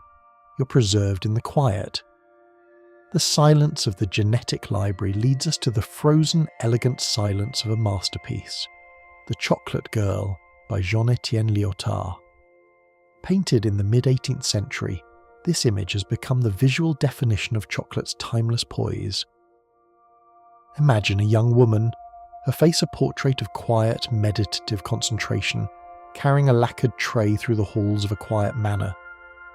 On the tray sits a delicate white and blue porcelain cup of frothy chocolate and a tall glass of clear, sparkling water. She is dressed in a simple grey-gold skirt and a pale rose bodice, a vision of service and quiet grace. The light in the painting is soft and directional, coming from an unseen window, catching the fine, powdery texture of her starch-white apron and the glossy, reflective surface of the dark liquid. It is a moment of stillness captured for eternity. When you look at her, you can almost feel the weight of the tray in your own hands, the coolness of the glass against your skin, and the rising heat of the cup. She is the eternal messenger of comfort, bringing a moment of peace to a world that never stops moving. As you watch her walk down the long carpeted hallway of your imagination, feel your own movements becoming as graceful and as silent as hers. You are the tray, you are the cup, you are the stillness. The piece of the painting is not just an artistic illusion, it is a chemical reality rooted in the presence of tryptophan. This essential amino acid, found in high concentrations in dark chocolate, is the quiet architect of your mood. Once consumed, your body transforms it into serotonin, the neurotransmitter of happiness and calm.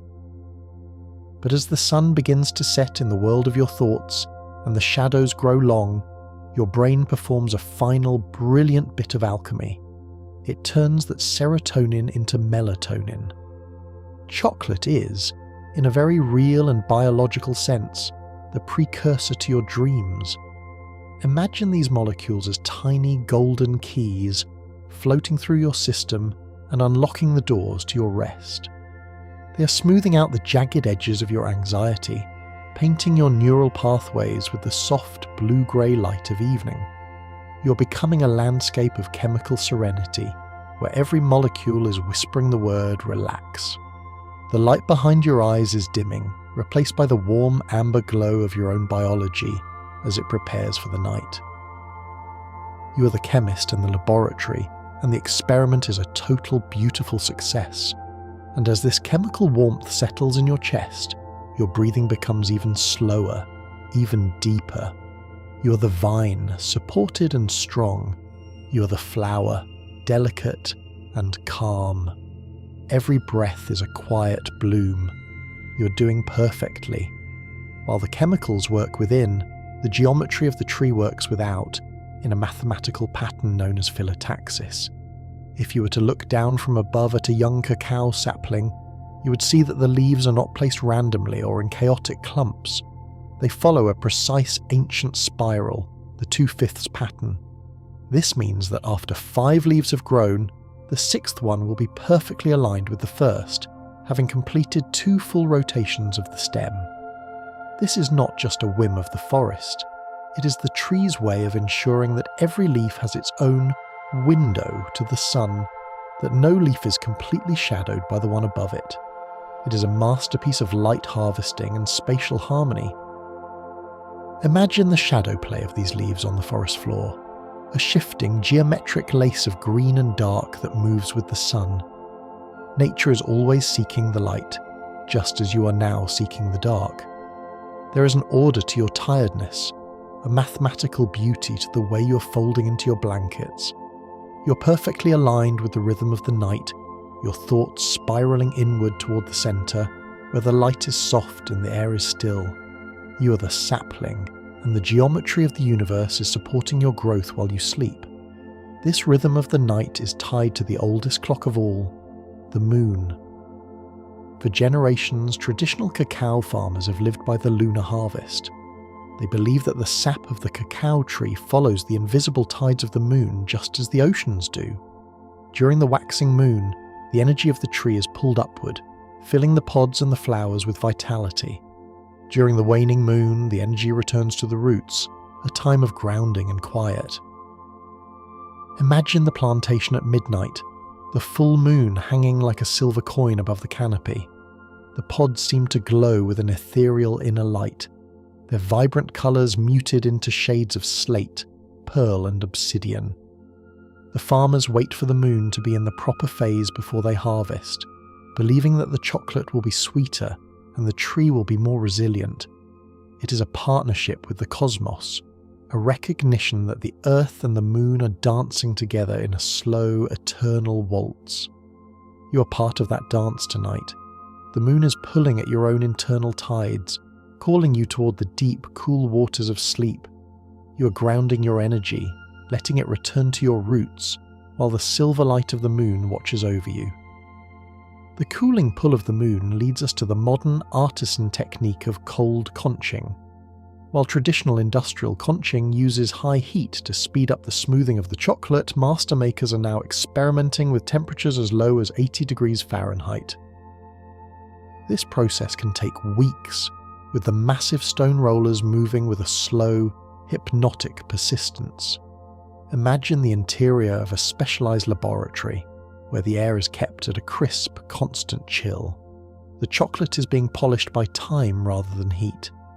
This preserves the delicate floral volatile oils, the scents of wild jasmine and dried cherry that high heat would destroy. The resulting chocolate doesn't just taste sweet, it tastes of cold mountain air and the hidden secrets of the bean. It is a high-definition chocolate, as smooth as a frozen lake, melting slowly and precisely on the tongue. You are cold conching your own mind now, allowing your thoughts to be polished by the slow, quiet hours of the night, letting the heat and friction of the day fade until only the smooth, refined essence of your experience remains. The rollers are moving, back and forth, smoothing, refining, until all is still. And as you watch this dark liquid flow, swirling in its stone vessel, notice how your own thoughts have begun to smooth out. The friction of the day is grinding away, leaving only a quiet, liquid calm. You're doing perfectly. The refined essence of the bean carries us back to the mythology of the cacao mother, a spirit believed by indigenous groups to inhabit the oldest tree in the grove.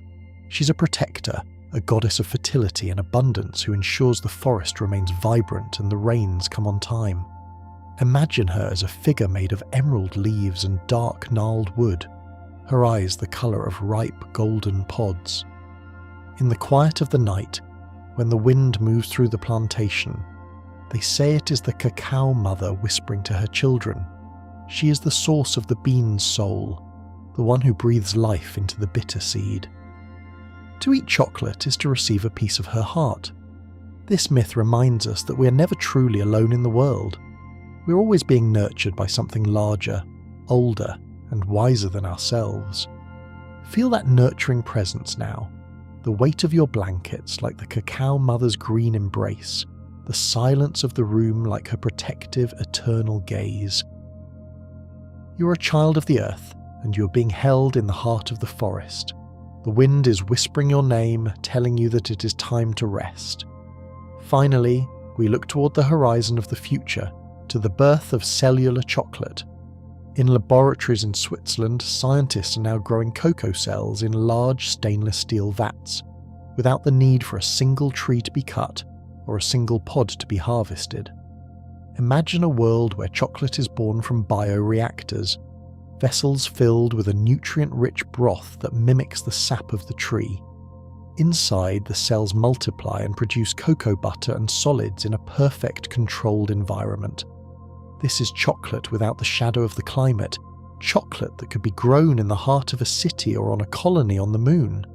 It looks like a thick pale brown foam, a concentrate of pure potential and sustainable joy. It is the ultimate evolution of the bean, the plant's intelligence captured and protected by human ingenuity. It shows us that even as the world changes, our love for this comfort will find a way to survive. The bean is eternal, the comfort is constant, and as you contemplate this future, feel the present moment becoming even more solid and certain. You're here, in the now, and the night is yours. The laboratory is quiet, the vats are still, the future is sweet. The light from the laboratories of the future fades now, returning us to the most ancient and profound light of all, the light of our own star. This is the final secret, the 101st wonder that binds every other truth together in a single golden thread. At its very core, chocolate is not just a food, or a currency, or a medicine. It is a biological record of the sun. Every molecule of sugar in the bean, every chain of fatty acids in the cocoa butter, began as a photon of light that travelled 93 million miles through the cold vacuum of space. It landed on a broad, emerald leaf in the humid twilight of the rainforest, and through the quiet, invisible magic of photosynthesis, the tree breathed in the world and transformed that solar energy into solid matter. When you hold a piece of chocolate, you are holding a sunlight battery. It is energy that has been captured, stored, and refined over months of tropical growth. It is liquid time. The heat you feel when the chocolate melts on your tongue is the same heat that once radiated from the surface of the sun, now being released back into your own body. You are, in a very real sense, eating the light of the universe. This is the ultimate alchemy, the transmutation of a distant star's fire into a human's quiet moment of peace. It reminds us that we are not separate from the cosmos. We are the sun's way of tasting itself. Every bite is a cosmic homecoming, a physical connection to the source of all life that has been flavoured by the earth, the rain, and the wind. This is the deepest truth of the bean. It is a gift from the heavens, distilled into a dark, earthly treasure that exists only to nourish, to heal, and to remind us of the light. The light of that sun is setting now in the landscape of your mind. The long journey through the 101 wonders has brought you to the edge of a great quiet sea. The facts you have heard, the ancient empires, the chemistry of love, the geometry of the trees, and the physics of the snap, are no longer individual thoughts. They have merged into a single warm current that is pulling you gently away from the shore of the waking world. Your subconscious mind has gathered every seed of knowledge, every image of light and shadow, and tucked them safely away in the deep archives of your memory. You do not need to carry them anymore. They are part of you now, as permanent as the roots of the 100-year-old cacao tree.